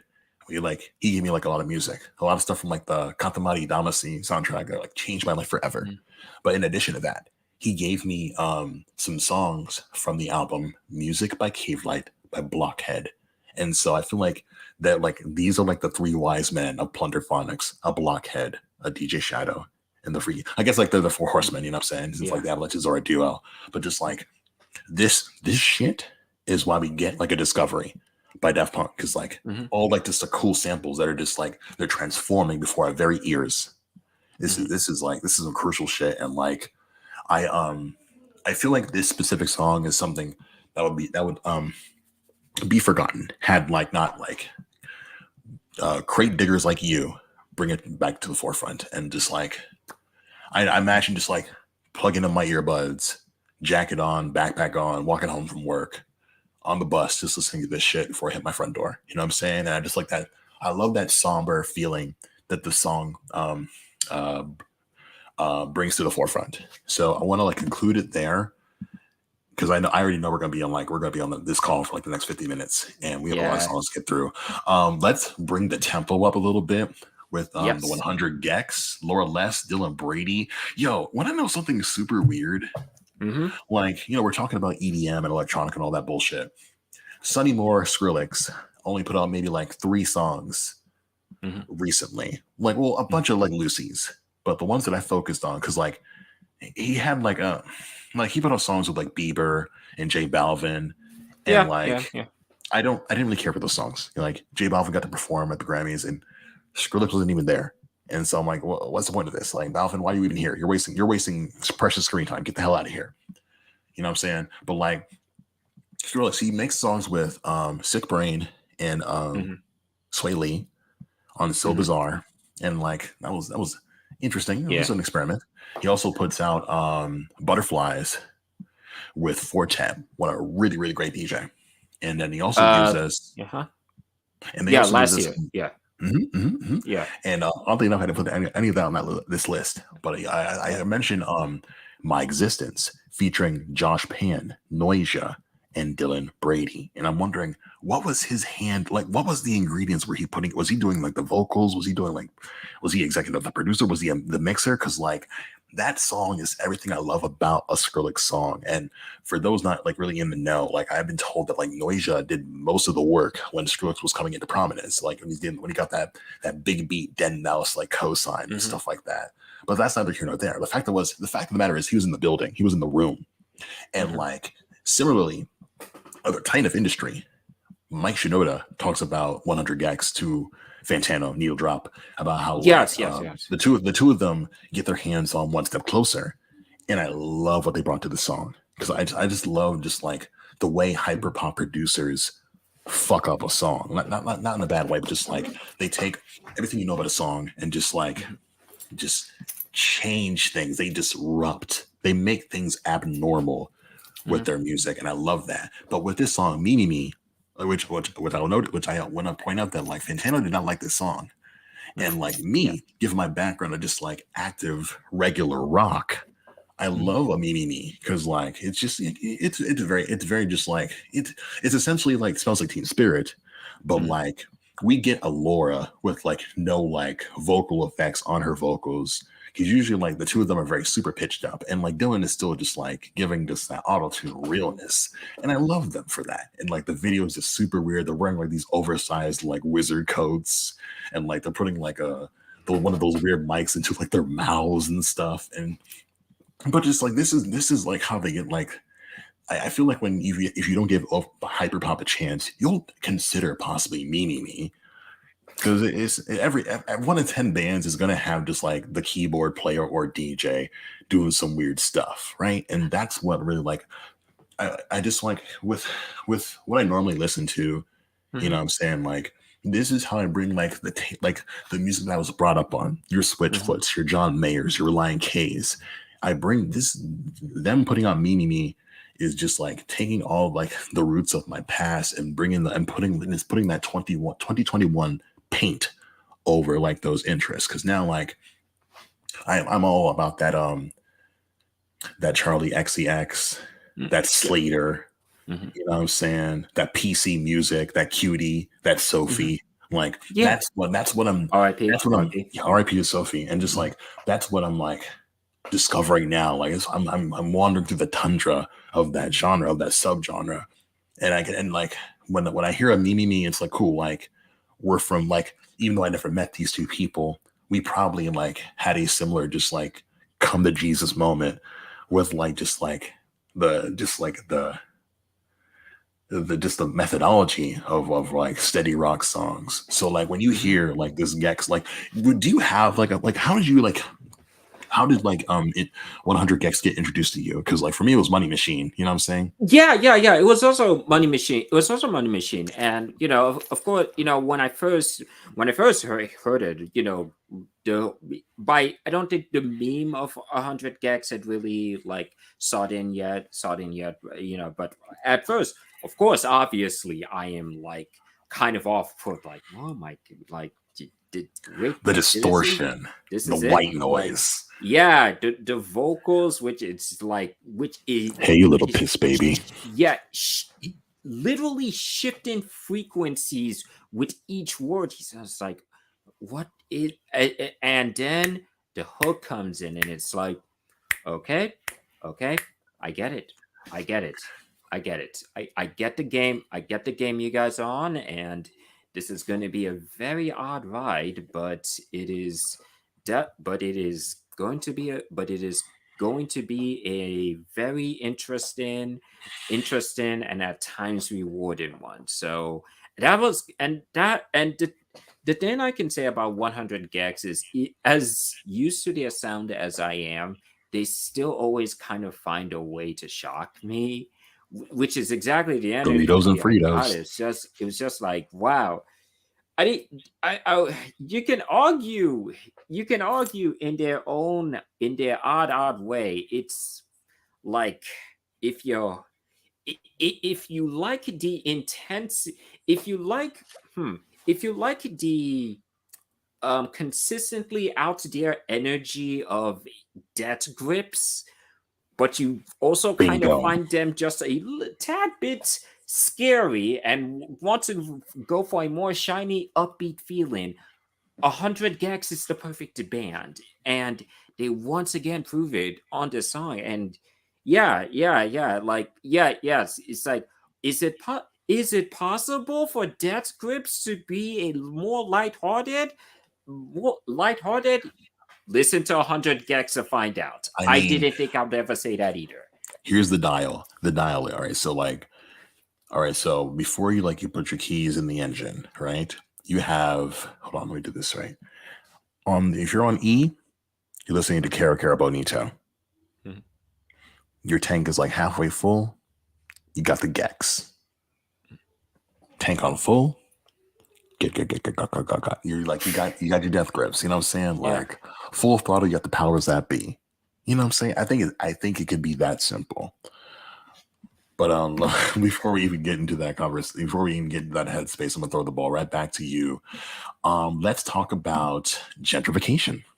Yes. the Wow. next and this is also one of those songs that like Aylor played for me when we were like having a beat sense session. Shout out to like Sky Zoo, Underground Mhm, King Legend.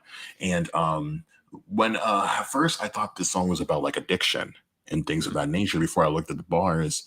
And in the frame, like he's just like warning prominent cities in our country, like, oh, don't let this happen to you. And mhm, one of my siblings lives in New York, and I can't wait to like discuss with her about like how like New York has changed with the limited time that she's lived there. And like Sky Zoo is like, oh, Philly, don't let this happen to you. And at first, what I'm like thinking about is how like hard drugs are kind of just like wreaked havoc in this fair city. I'm like, well, I kind of already did. And now when I like walk through my neighborhood, over like since like this song came out, it definitely happened. I was joking to my housemate how like there's when we moved into this house, there will be no way like the only white person in our neighborhood, like when we moved here, was my housemate. But mhm. now when I leave for work on a Sunday, I see six white people before 11 a.m. And that's just not and like, Philly is like super segregated and and I'm in great keep in mind I'm just a transplant to the city, but like socially and like professionally very massively segregated. Like Philadelphia is a sanctuary city for the queer community. Like their slogan is like, oh, city of brotherly love.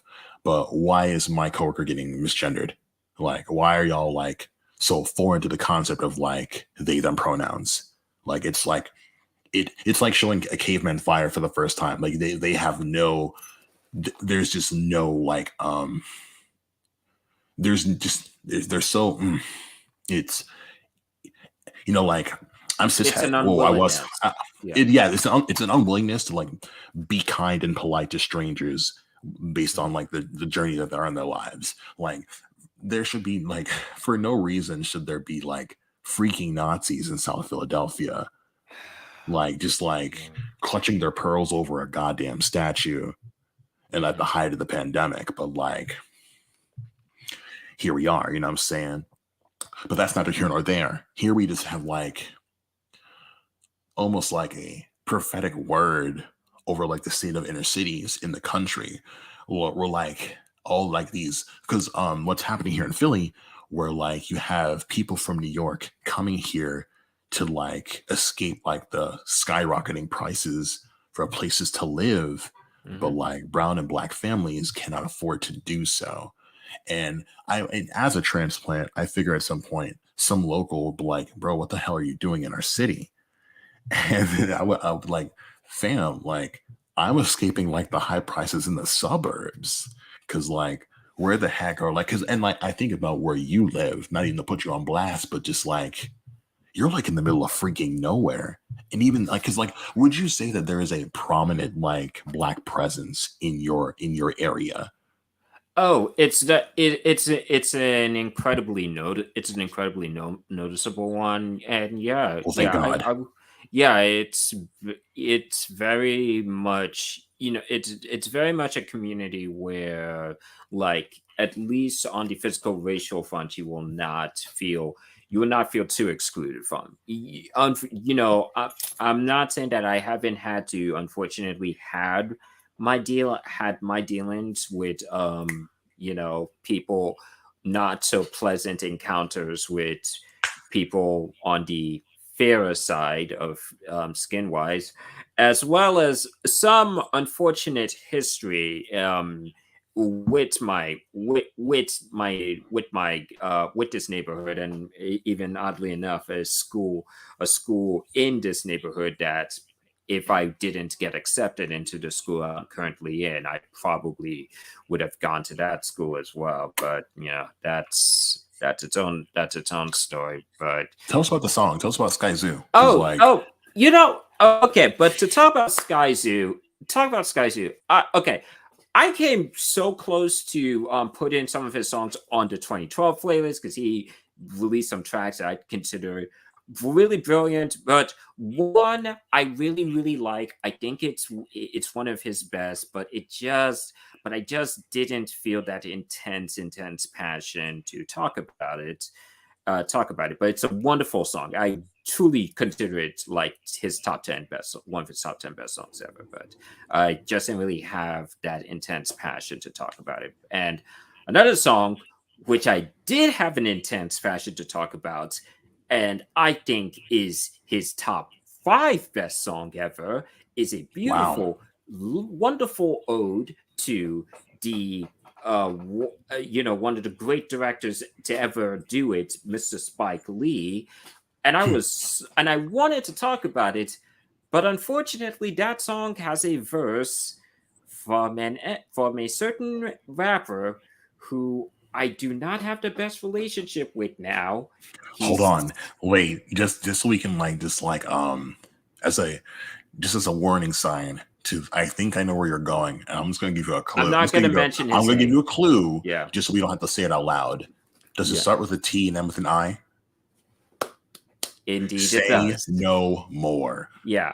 Tell us about Bed-Stuy is burning. Like Okay, but just do not okay, so yeah, cool. Yeah. I would have talked about him earlier, but those two things. But Yeah, thankfully, it's for the same reason why I didn't bring up like Iggy Azalea's cosign. So yeah, yeah, but but one thing I'm very thankful with Sky Zoo is that that man has consistently been releasing quality project after quality project. In 2019, he gave us a collaboration album with the legendary hip hop producer Pete Rock. Um, another but person will really like weird hot takes. yeah. Not gonna get to that, but I will respect him as a legendary producer. And those are some of his best beats some of his Scandal best beats acknowledged. ever. All on that album. It is such a beautiful album. So he drops that in 2019. In 2020, he drops an EP, Milestone, which is really kind of dedicated because at the time he had become a father, and a lot of songs are really kind of like about this new transition in his life. And now in 2021, he comes out with All the Brilliant Things, which is really, really a strong look at his plays as a man living in New York, this place he has called home his entire life, and yet he feels it is crumbling in front of him because of gentrification. Also, just kind of where he stands with his music about, yeah, hey, I get it. I'm an underground rapper, but hey,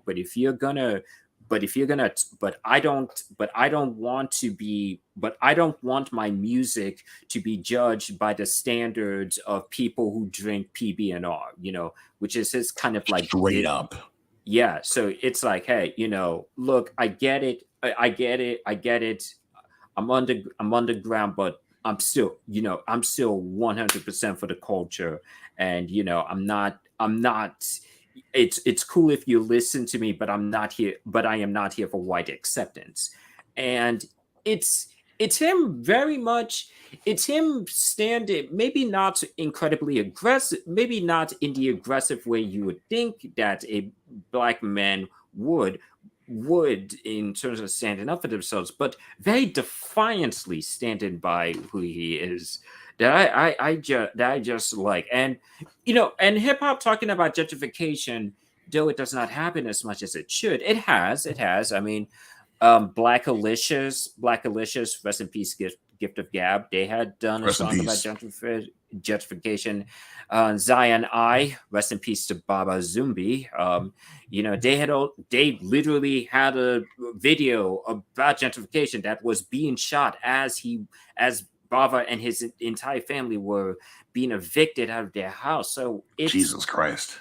so it doesn't get talked about as much as it should, but there are certain examples, and I'm so thankful Sky Zoo for talking about it, because I think the thing about the gentrification, and it's like, I think we've been ringing the alarm bells about gentrification since like I'd say early 2010s. You know. I'll let you have that because I don't even think I knew what the fuck that was until out of high school. You know what I'm Okay. saying? And plus, like, I feel that so much of my life has been in just like, especially coming from where we come from. You know what I'm Hmm. saying? The DMV, specifically MoCo, and just how like racially diverse it is. But like, even with all that, it's still very much just like a white space, you Yeah. know? Yeah. And I think that I see it when like I go to pick up lunch for me and my housemate, and Hmm. like my bus rides through like the university part of like the city, and how like you have just like rich white young folk coming to corner shops, you know what I'm saying? Hmm. And just like me going to school in Baltimore and like being confused about why kids don't take like school buses to school but instead take the city bus and things of that nature. And how where I work currently, the primary, like, we stay open because of contractors who are not like primarily born in the states or English is their first language, but we try to push like credit cards to affluent whites who come to our store because we're the closest to proximity. But the neighborhood we're in is struggling vastly with like folks who are unhoused and like fighting addiction.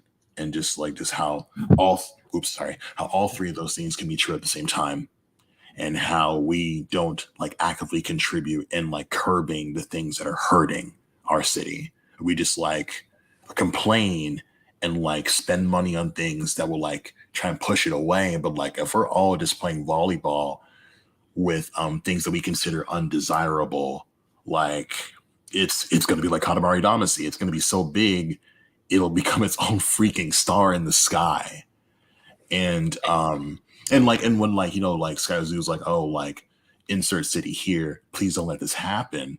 These I would imagine that like the situation that I see in my own city is already playing out across the country. And even I have conversations with folk who are like say like specifically like the nation of Hawaii, how like they don't want like mainlanders coming over.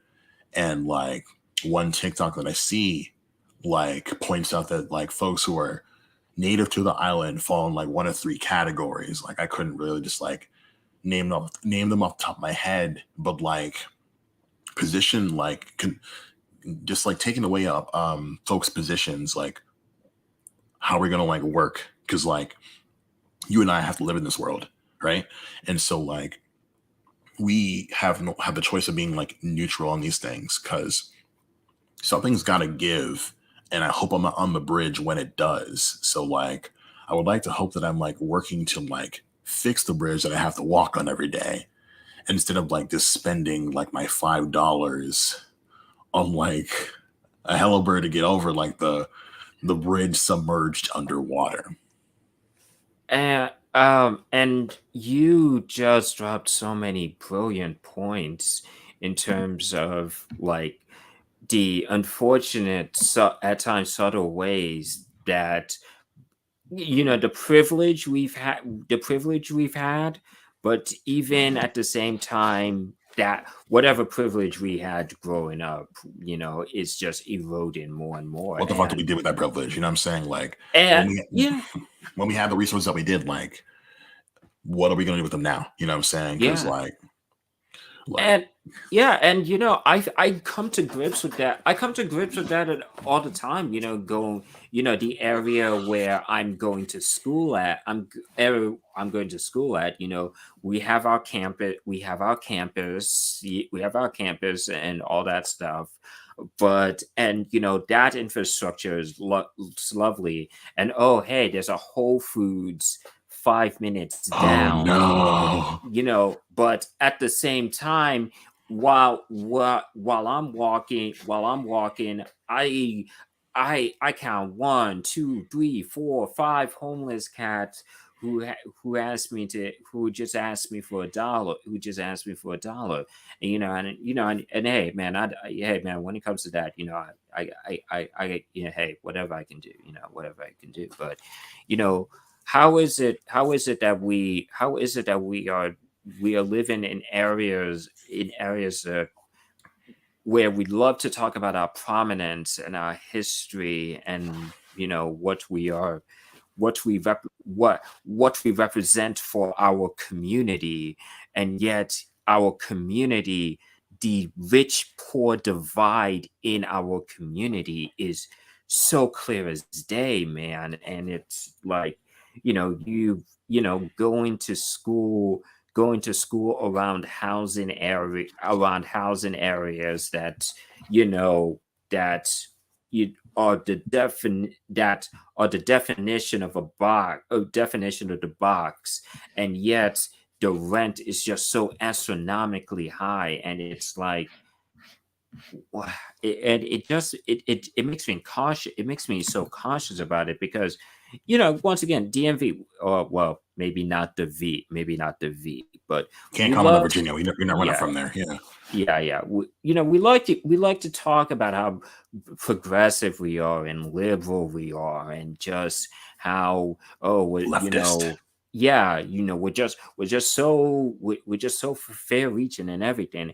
And yet the poverty that we have people subjected to, it's right in front of us, man. What are Let me we say doing? this. Let me say this. Beyonce just dropped a new project, and it's and one of the songs, specifically track 14, is called "America Has a Problem."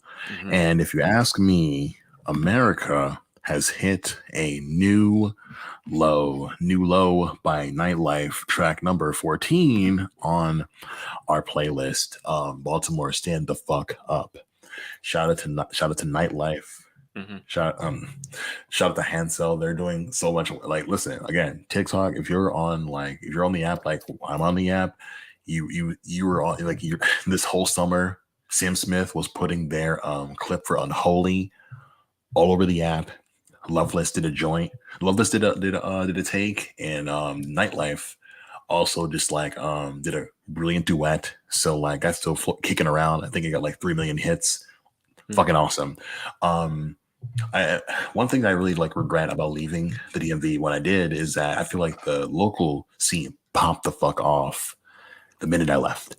Bands like Gradual Slip, Granite State, East Deer Park, Hydra Kill, End It, and Nightlife just like sprouted up like beautiful trees. And I missed it. I didn't get a chance to go to any local shows. And I'm hoping that when as like things kind of become a little bit safer ish, like we'll get to like touch down and like see in person what's happening to this culture and happening to this scene. Nightlife to me is just like the fourth tier of the iceberg of just like the scale of what's happening on this list, because like I really have to like give love to the band Hoity Toity for just being like my gateway to all the cool just DIY stuff happening. One tweet I think I saw either yesterday or a couple days ago, just like brought it together perfectly, because Catbite's also here, and just like the intersection in which like DIY emo, ska, and punk is just like, oh, we're all getting bread together. We're all like getting these streams together. We're all just like sharing fans with one another, because like this is the future. Like could we have imagined like We Are the Union making like a what's that band called, Operation Ivy cover, like Yes. before like the pandemic? Fuck no. Like could we imagine like Claudio Sanchez doing like a Rush cover on 2 Minutes to Late Night? Fuck no. But like when like life threatening things take place, like you never know what the fuck is going to happen, and that's why we have a new low. We have the emergence or reemergence of soul punk in like the land of Baltimore, the greatest city in America. Just like seeing representation from like Afro Latina like communities, just like giving shit like our elders can groove to, and maybe do a little hardcore two step too. Like when you hear New Low, what's going on in your head, Mr. Aylor? And I'm thank you so much for introducing me to this band. I'm I mean, I know that I've in the past I've mentioned to you how, like, back in the late 80s, early 90s, the emergence of black rock bands at that time, you would, in Fishbone, Live in Color, 24/7 Spies, Velt, you A band would. called Death. Yes, yes, yes, yes. Shout out to the OG of OGs, dead. Which, like, I can go on so many rants about them, and yeah, and that, and yeah, this era of, like, the idea of black rock bands being accepted. Unfortunately, they weren't accepted as much as they should have been. And in this period, you bad brains in their very chaotic history of Hmm. breaking up and reforming, breaking up, reforming, they would also release two albums in the 90s. Neither album I would call their best work, but they both have tracks that perfectly show off why they were such the legendary band that they were. So yeah, in the 90s, in the late 80s, early mid 90s, you do have this wave of bands that, like, were allowed to have some kind of prominence, but unfortunately, because record labels just suck, they still never really were able to understand how to make them work. Yeah, make them work. And and shout I want to get and shout out to all them. But and one thing I mentioned about Live in Color, because I don't know if you, like, had ever, like, listened to them the way, like, I Honestly, no. had. You didn't even listen to, like, Cult of Personality like that. To be honest with you, I'm so sick. I have a very bad relationship with like cult of personality because I feel that like the the mention of Living Color starts and stops with that song, and like it's on one hand, I kind of feel like a lazy shit for not like being inspired to dig through their discography after hearing that song. But like on the other, it's like I don't think that song was really giving me what I wanted in the first place. So I moved on with my listening habits. But like, Oh, had there been another person who I respected in like a magazine or on TV or on radio, it was like, yo, like, but you really got to hear this song and not just like stop there. Maybe I would have given it a second look. It's the consistent issue that I have with hip hop and rock, where the elders tout like these big names, but then do nothing else. It's like, y'all young folks don't listen to Living Color. Tell me why I should. Because like as far as I'm concerned, the only thing that I see that's offered up about Living Color is like today is that they were CM Punk's walk-in music and wrestling and like various footage from like late night television performances, but that's all y'all give yeah. me, all of y'all, Okay. and no shade to you, sir, because like I know you well enough to know that like your your taste and hands are deep in the soil as far as just like stuff that's just unappreciated by most folk. So and like Mhm. I'm gonna hold you responsible. It's the folks who just say like yeah like that would dismiss a nightlife because it's like well it's no in Living Color, babe. What are you even talking about? What are you talking about? And that's the shit that really like just like gets me heated because it's like it's the expectation, but no, it's like you're shouting from the helicopter like you have to climb up the ladder and you're not giving me the ladder. You know what I'm saying? Give me like because like I'm quick to make a playlist for a person, but who's like gonna hand me one and then say, "Did you listen to it? What did you like about it? I recommended these specific songs." Like I need that. Oh, yeah, yeah, I yeah. I need the I training wheels and for folks to like just say Living Color is a really great band and then just put the one song in front of me. If I don't want to get on that bike, I'm not gonna ride it. Yeah, and the reason, and of course, and in in mentioning all those previous bands, to talk about Nightlight, it is by all means a 100% compliment because I Oh, it, certainly. Yes. yeah, because it's less that I consider Nightline like a throwback to them. Once again, Nightline very much sounds like a band Nightlife. in the 20 Nightlife, sorry, Pardon in me. the 2010s. It's very much sounds like a band in the 2010s, 2020s, and those bands were very much late 80s, early 90s. But it very much is a good progression of that sound, of a sound that really that really likes this idea of like balancing, maybe not heavy stuff, but very hard rocking melodies and guitars with very soulful vocals in a way that I thought that I always felt that a band like Living Color was great at, like, and not just and when I think about that, I don't just think like Cult of Personality, but also Love Rears Its Ugly Head, which is such a beautiful song. And also and I did this performance they did on Late Night with David Letterman of Ignorance is Bliss, which perfectly displays everything that was so brilliant about that band, about how they could being soulful and heavy at the same time. And it they it was like they weren't even trying.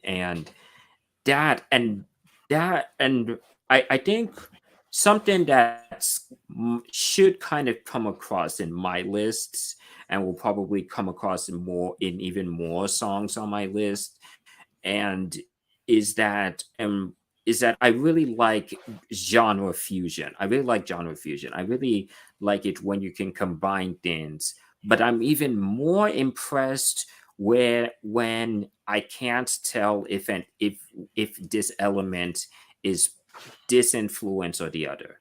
It's like I'll all I'll say is this. When if you hear Nulo on like say the Spotify version of the list, and you're interested, you're intrigued. mhm, When you click on the release, there's only 3 songs, and I think that's very helpful. Where it's like you have Nulo, which is more dancey, and then you have All That I Know, which is a little more like on like the gentier like post hardcore side, and then like you have a very like just low key stripped back Rob Thomas cover. Like they're like here hopefully like folks are getting at least one thing out of here. If they're not getting all 3 songs, they're getting at least one. And I think that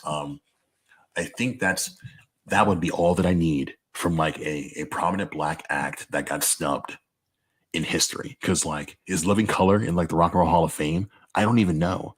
And like if there was push for them to be in Rock and Roll Hall of Fame, a genre we've started, like I feel like more folks from our generation would be like, oh yeah, my favorite song is not Cult Personality. It's this specific deep cut. Same thing for mhm. bands like Min Condition, like an actual R&B band. What I'm saying, that had a full lineup that like folks like me wouldn't have known about because all heads keep shit to themselves. Fuck that shit. And Yeah. I'll hold it out right now because we're gonna pass the ball back to you in regards to a Kenny Mason. I have some things I want to say about Kenny Mason because, like, here's an artist who has 3 million monthly listeners on Spotify, and I see his name kicking around on social media. I hear this song, um, what's it called, Play Ball, right? And like, Mhm. I hear the first 10 seconds, and I'm like, I'm not interested. Why am I being so fucking dismissive after all that bullshit, after all that shit I was fucking talking, right? The only reason why I gave it a chance was because of you. Because it's like, not only do I like have to like listen to these songs for the show, I trust Mhm. you. I trust your taste. And like looking at dude's name, I'm like, wait, I've seen dude's name on 2 songs that I've heard before. Yeah. Specifically, Dance Now by Jid, which is like doing Yes. numbers right now. Because like when folks are Mhm. saying that Jid may have dropped the rap album of the year, like he may go to toe with like Kendrick and Lupe for like the rap Grammy and shit. Yeah. And so like, and I even hear like that in hip hop saying, yo, Kenny Mason can flow. He can really rap. And like, so I'm hearing like this, look at my face, da da da da da da da da da da. And like, I'm thinking, man, like, I hate that just like MGK gets to steal all like the space for rapper turned rocker. Cause like I Mhm. hear like play ball by Kenny Mason, and I'm like, this is how like a rapper who likes rock is supposed to sound. Cause like on the other side, you have a band like Unity Texas, where like the rock parts are really punchy, really like locked in, you know what I'm saying? Like proper new metal type shit. And like the bars are barring, you know what I'm saying? And Kenny, he's just doing like this like complicated flows on such a like a very just like stripped back rock production. You know what I'm saying? Like Mhm. get Travis Barker the fuck out of here. It's very just like this is garage rock, kind of like, punky stuff. But he's making a lot of he's speaking the lingo of any rapper in his age group. You know what I'm saying? Like he would Yeah. not be out of place with any rapper in like the double XL freshman. You know what I'm Yeah. saying? But like it's still like he just got the cadence of like a rock star from the 90s.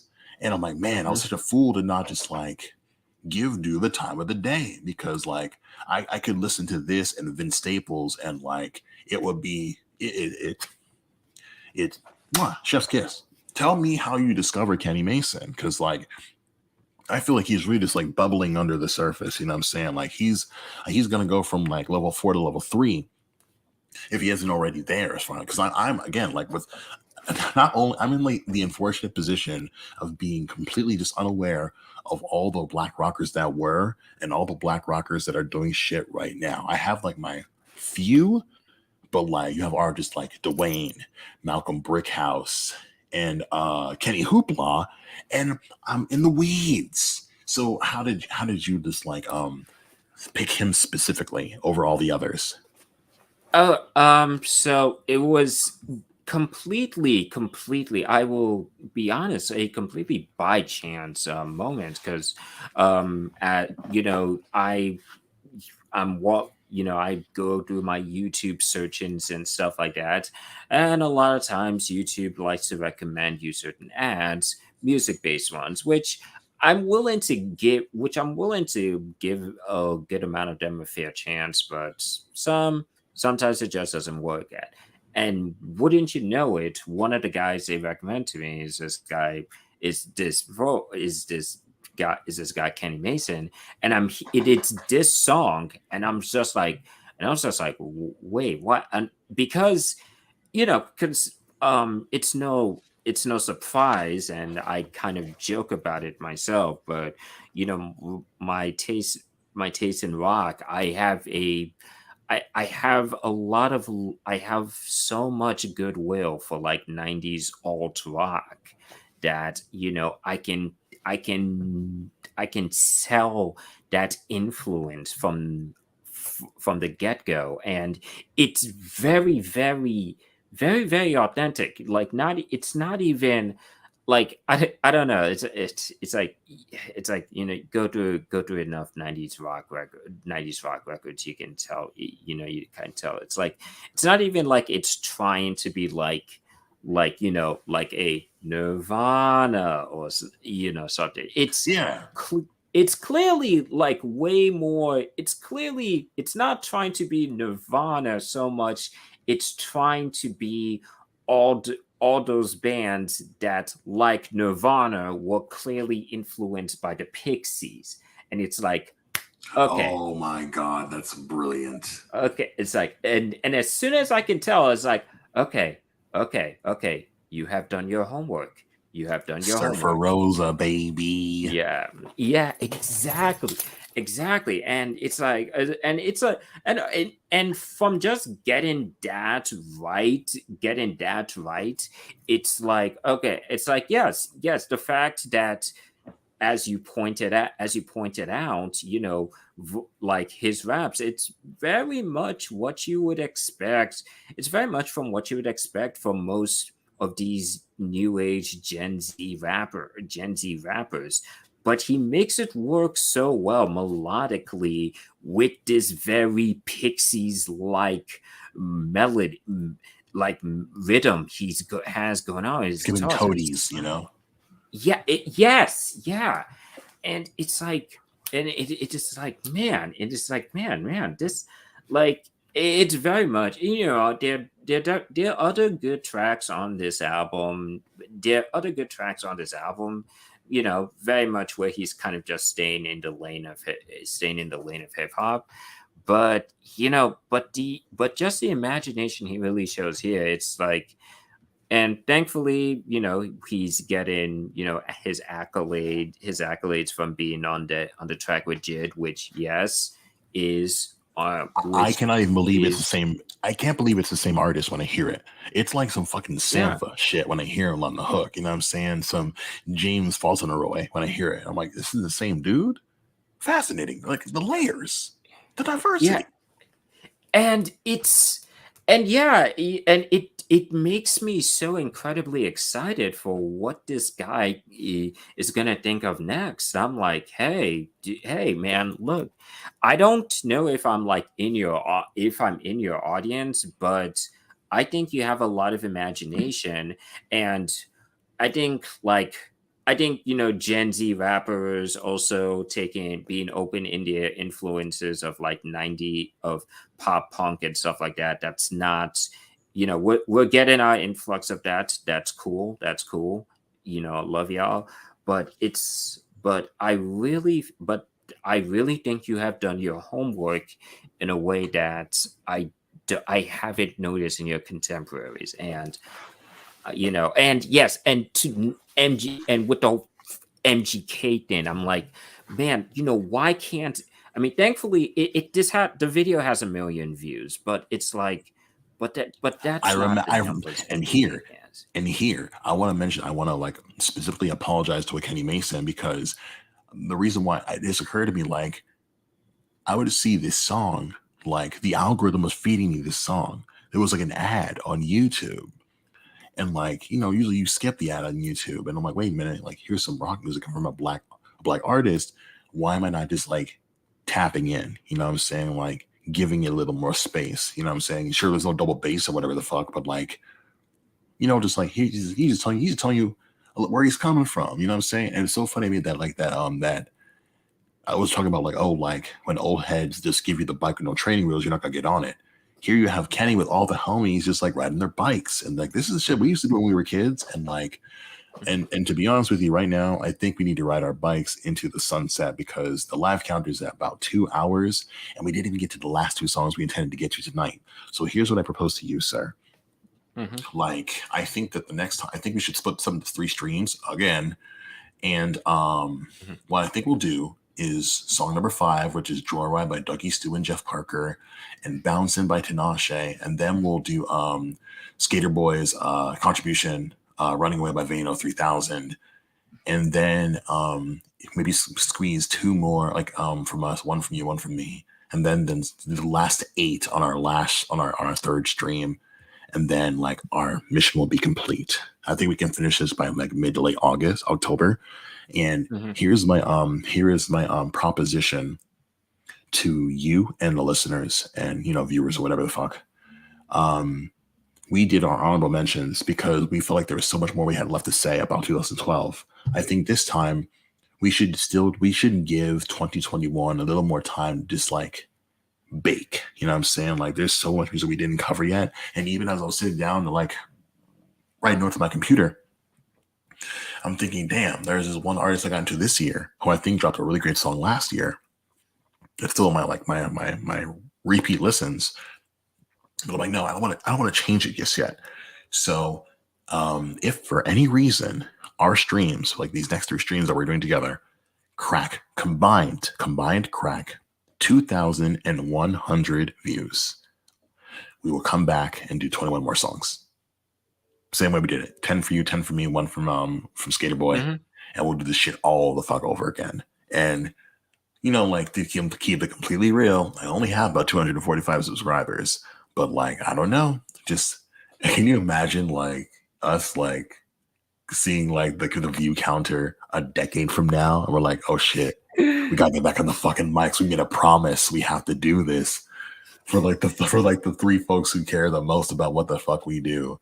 That's just so we can like just like put it on the shelf. And if we blow the fuck up, sweet, awesome. More people to like just like Mhm. engage and like share ideas with. But just so like, oh hey, like if like say like 8 years from now and what we're doing is just getting stale, we like take a peek and it's like, oh, just enough people watched it that we can justify talking about this shit again. We'll do it. Are you okay with that? Indeed, indeed. Uh, Wonderful. but To conclude, definitely, yes, yes, but definitely looking forward to concluding more. And we will definitely get to you guys. Make sure we will definitely try to get to you guys. Maybe not too soon, but also not too early late. October for sure. Early October Yeah, for sure. early Mm, October. maybe after the Yeah. electric and the gas has been paid.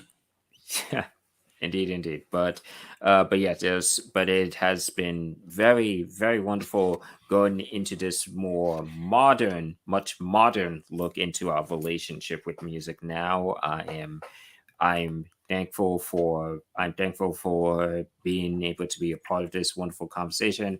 And Chris, thank you for like even starting this, like, because I thought it was gonna, I thought I had no idea what we were gonna do after 2012. I was like, but then you brought in this this new year and stuff like that, and there's so much to say about our continued evolving relationship with this. I look forward to continuing this journey very much so.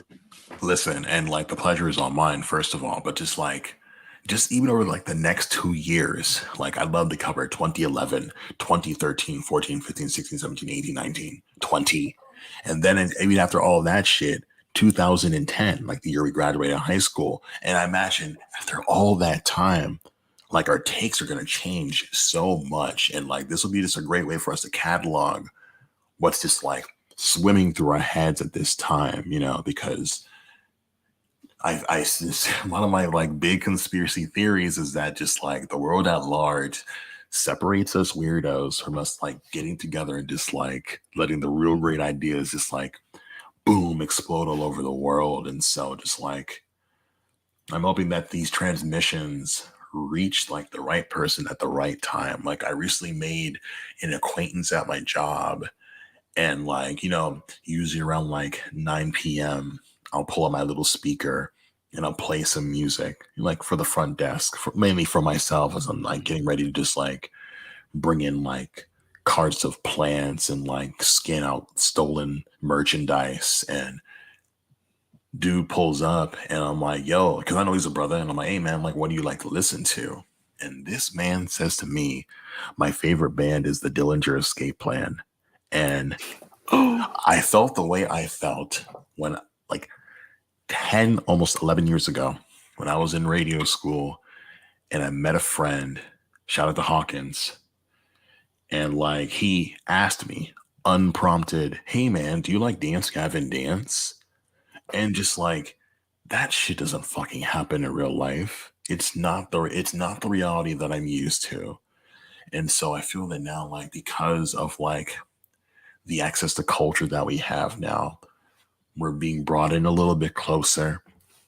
These algorithms are like finding out the people that like are having the conversations that I like like 2 freaking days ago, I think even they're like just like the idea that like Deftones might be anti-black and have been for a very long time.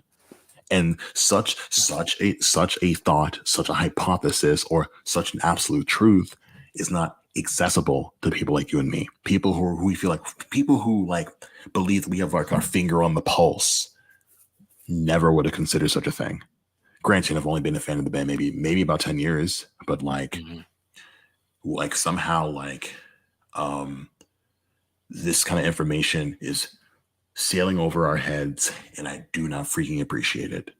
Like, and like I went on a big old rant recently on TikTok about how like a certain prominent band that's making its resurgence got to just like escape all criticism by laying low. But those who are paying attention bring up certain specific like decisions that they made that make me uncomfortable. And like, Oh I yeah. don't want to, And and feel free to link those. Feel free to link those TikToks down below. I think certainly, that's and if I there's think that's a great idea. if there's a demand to do so, I'll gladly do so. Like I'm still trying to like get shit cataloged from like the first like 5 episodes from my podcast with Friedman the Catter. You know what I'm saying? And so like again, like I said, like if this like hits the right person and there's a demand for the things that I'm like talking about, the things that I'm saying aren't hard to Google. Once like you put in the right keywords. But if someone hits my DM like what the fuck are you talking about, I will happily like send folks what I've seen and heard, because I don't want to sound like just like a mad scientist just like spitting off the dome and things like that. But I'll save all that for the next stream.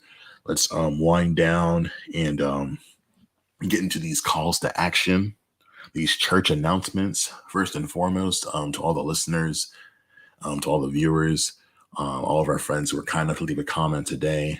V from Subtle Smile, the world's greatest mogul.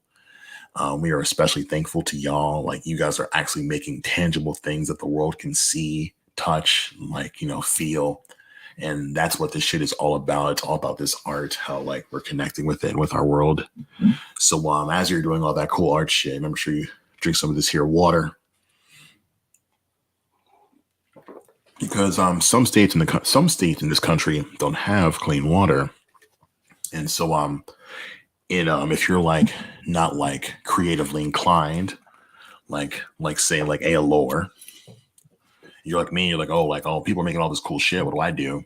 If you're employed and like all your shit's taken care of, your groceries, your internet, your water, your gas, your electric, all that's good, consider mutual aid. You know what I'm saying? Consider, it's not hard to find folks on social media who are like, hey, I'm hurting financially.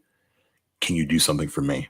If you have it in your heart to do so, if you have the means to do so, please do so. Don't need to make a big fuss out of it, but like, if you go into the description right now, there's a way you can contribute financially, someone who's actually struggling. And like, if you can't, then you can't. It's all good. But just like, if you feel that you can, post it on your feed, put it in your tweets, like your Tumblr posts, your pin posts on Facebook, do that shit. There's definitely people out here in this world who have far too much money who want to do good. And they're like, where the hell do I start? You know what I'm saying? Like, they might see your post. And I felt this way. I felt this way about that kind of shit for a long time. So if it can be kind of scary, but if it's scary, maybe that's the point. But that's just my take. When you leave your home, please wear a mask over your nose, under your mouth.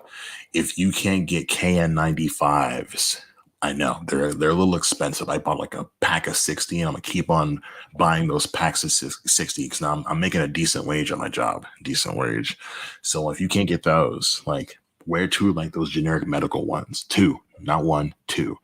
And if you want to like kind of like ration those medicals out, if you have cloth masks, you can combine the cloth and the medical. Put the medical on first and the cloth over that. You know what I'm saying? It's not the greatest, but like, it's something. You got to keep yourself safe. You got to keep your family safe. You got to keep your friends safe. You know what I'm saying? At all times, when you're leaving the crib, is on your fucking face. It's only coming off your face when you're eating or drinking. You know what I'm saying? You're in the bathroom, keep that goddamn mask on. It's gonna protect you from the freaking smells and stuff. You know what I'm saying? There are men in this world right now leaving the restroom without washing their goddamn hands. You best be covering your fucking face to protect yourself from these freaking diseases, dog. Polio, monkeypox, COVID-19 is still out here in these streets. And brother, I want to see my mama. You know what I'm saying? This December, I'm trying to go see her. That's why I got this freaking shot, dog. I'm trying to protect her, me, and strangers I don't ever freaking know. And speaking of strangers that I do not know, He's trying to see his mom, man. Yeah, you know what I'm he's saying? trying to see his mom, man. Yeah. And speaking of strangers that I do not know, hey, stranger, can you do me one thing? You don't have to contribute to mutual aid if you don't want to, or if you can't. You don't have to wear a mask or get a COVID vaccine or a monkeypox vaccine. You don't have to do any of that shit. But here's one thing you can do for me, I hope. If when you like go to sleep at night and wake up and go into the bathroom, put on some deodorant, wash your face, brush your teeth, floss, all that good shit. In addition to that, if you could just like look yourself dead in the eye, No irony, no funny bullshit. Tell yourself, I love you. Can you please tell yourself that you love yourself? And if you can't even do that, please know that myself and Aelor, we love you platonically in the most like supportive way possible. Like there is nothing more powerful in this world than love. There's like love, music, and maybe Taco Bell. It's like a possible third. I don't know. Insert like your favorite restaurant there. But like these are some of the things where, ooh, I almost freaking forgot. One thing that I feel that is very important right now, I want to talk about just for a minute. Um, Recently, in a country called Iran, there's this 22-year-old school teacher who was arrested by morality police. Her name was MAHSA AMINI. And these morality cops said, "Oh, your hair is sticking out of your hijab. We're gonna like take you to this like re-education facility." And like they're telling her family, "Oh, she'll be back within the hour." Except that she didn't come back within the hour because she was dead. She was beaten to death. And so, folks in Iran are like, "No." And so we have people like specifically like Islamic women like taking off their hijabs, burning them, and cutting off their hair at extreme risk to like their like how they go about in the world. And I have no smoke or critique for Islam. I don't know nothing about that faith. And so and if you practice that, more power to you. I will fight tooth and nail for anyone in the world to practice that religion. That's your freedom is like I will go to the grave defending people's religious freedoms, even if I don't understand. I want to participate. It's what I like about Philadelphia. I had never been in a city that's more prominently Black and Islamic, and so like I want to like I just want to like throw my body. I want to throw my body on the blade to like protect people's rights in that regard. But when men feel that they get to make all the rules for like people who like I don't want even men to make rules for their own family members. You get to make rules for yourself and nobody else, no matter what fucking religion you practice. You can be atheist, agnostic, you can be Christian, you can be Buddhist, you can practice Hinduism, but like the rules that you follow are only for you and nobody else. And I don't want somebody who's like almost 8 years younger than me to be beaten to death over like breaking a rule.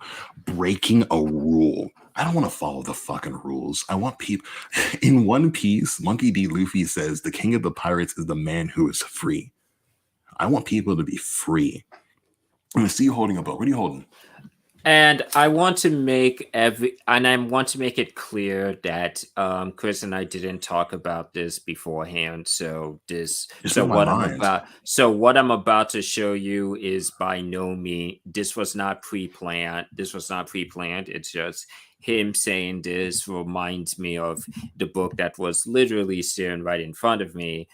But it is quite unfortunate that the situation in Iran is just all the more with the same struggles that that brilliant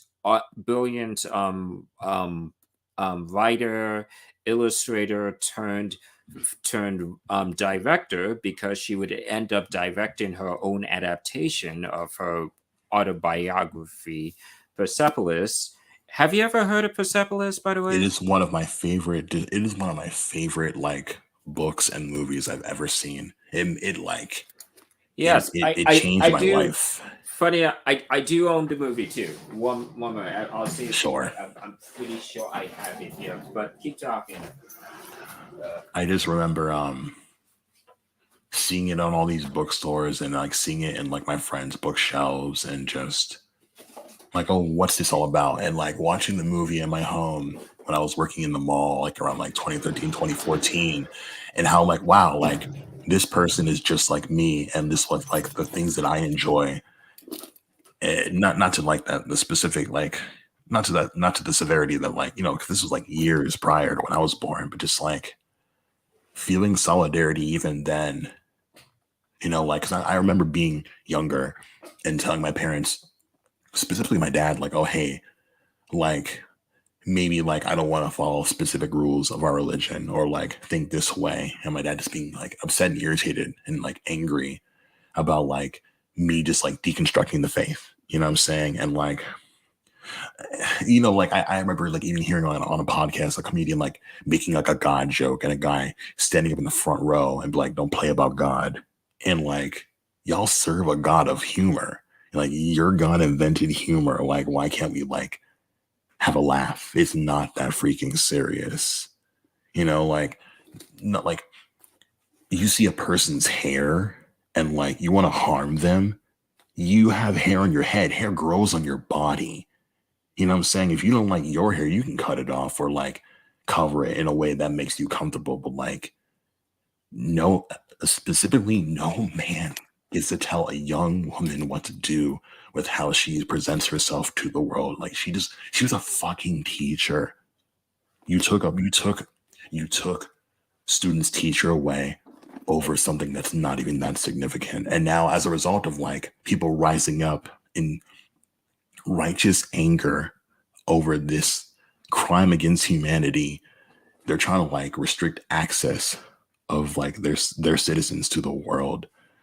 But like I'm never gonna forget this. Like when I heard about this on other platforms, like various people on TikTok are like, yo, like you gotta keep on making noise about this. And like I'm talking about it at work. And my job is very like right wing adjacent, but like a lot of people can like I have cousins and friends and family that are that age, and I don't know, and I've lost people recently that I'm never gonna see ever again, and I don't know what I don't know how I would feel if someone that I knew and loved at that age was taken away from the world and from me and like the ones who loved them over something as insignificant as seeing someone's hair coming out of their clothing. Enough is enough. Fuck this shit. So like, just you know, you hear if you hear all this and like nothing about like your day to day routine changes, fine. But just think about that for even just a moment, because like as you can see, like the world changed before our very eyes, and there is nothing we can do. You can't stop change. So you know, like pick a Yeah. fucking side. You know, that's all I'm saying. You know, and I say, you know, and whatever, and in dealing with situations like these, and under understanding the history of things in that region, and and unfortunately, you know, in talking about this, you know, this basically being her having to deal with the repression she had to deal with as a woman, and how violently that repression was upheld, and all the more reason why certain people will leave, and you know, and to those who don't, and just, you know, yeah, you know, we are in a very unfortunate place in history with so much stuff. I mean, take your pick. You know, it's what's going on. It's what's going on here. It's what's going on in Israel. It's what's going on in Ukraine. You know, you know, it's For the record, this lots podcast is of, pro Palestine. For the yeah, record, yeah.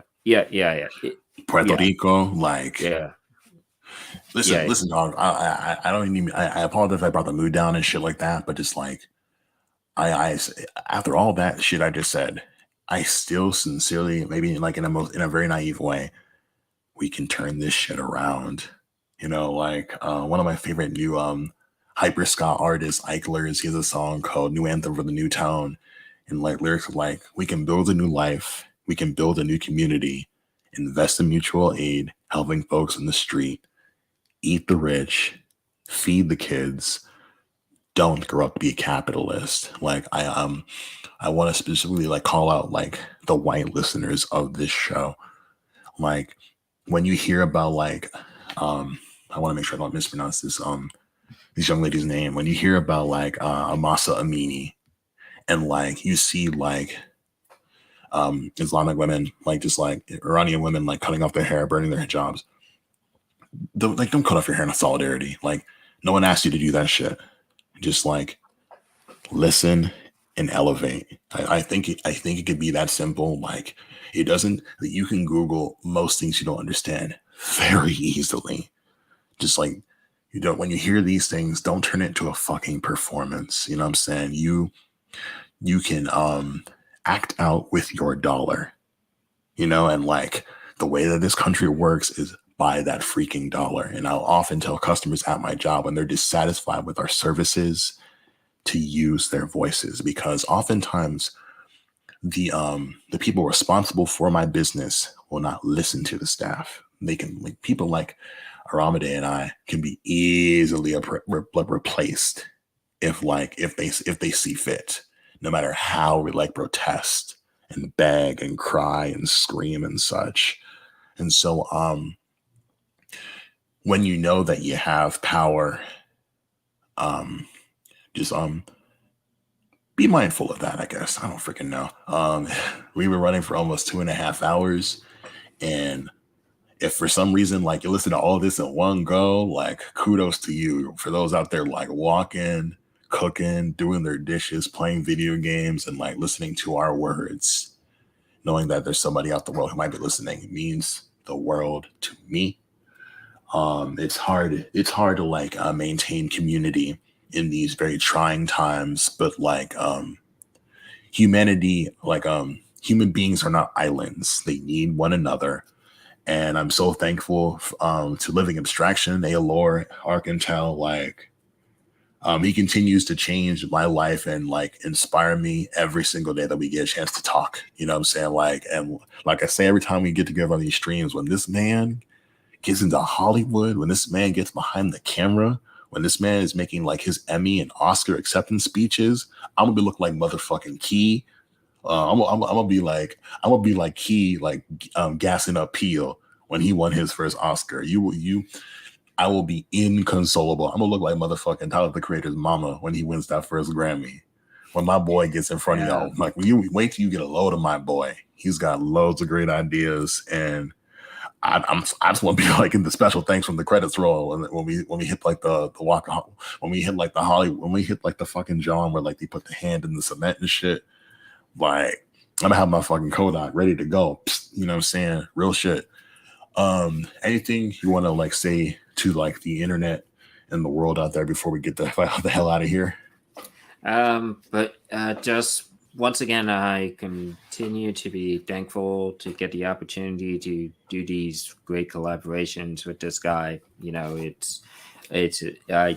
definitely consider it a blessing to be able to have this platform and to have these conversations and really try to come into some kind of better understanding of how our relationship with music contributes to our relationship with ourselves as human beings. And thank you for continuing to invite me to the space. I continue to I am very thankful for these conversations we get to have. And to anyone who listens, no matter what part you listen to, I hope we can provide some kind of entertainment as at the same time just kind of human interest in a way. Hopefully you found whatever we were saying entertaining or insightful enough to that really helped you think about your own relationship with music. I know we don't exactly talk about top 40 stuff, but the stuff we talk about is the stuff we are passionate about, and we definitely consider it a blessing to share that passion. Well said. The time is currently 1:01 a.m. on September 27th, 2022. Live long and prosper. May the force be with you. Godspeed. We will hopefully see you all again soon. Hey, Laura, say goodbye to the people out there. Goodbye and good luck.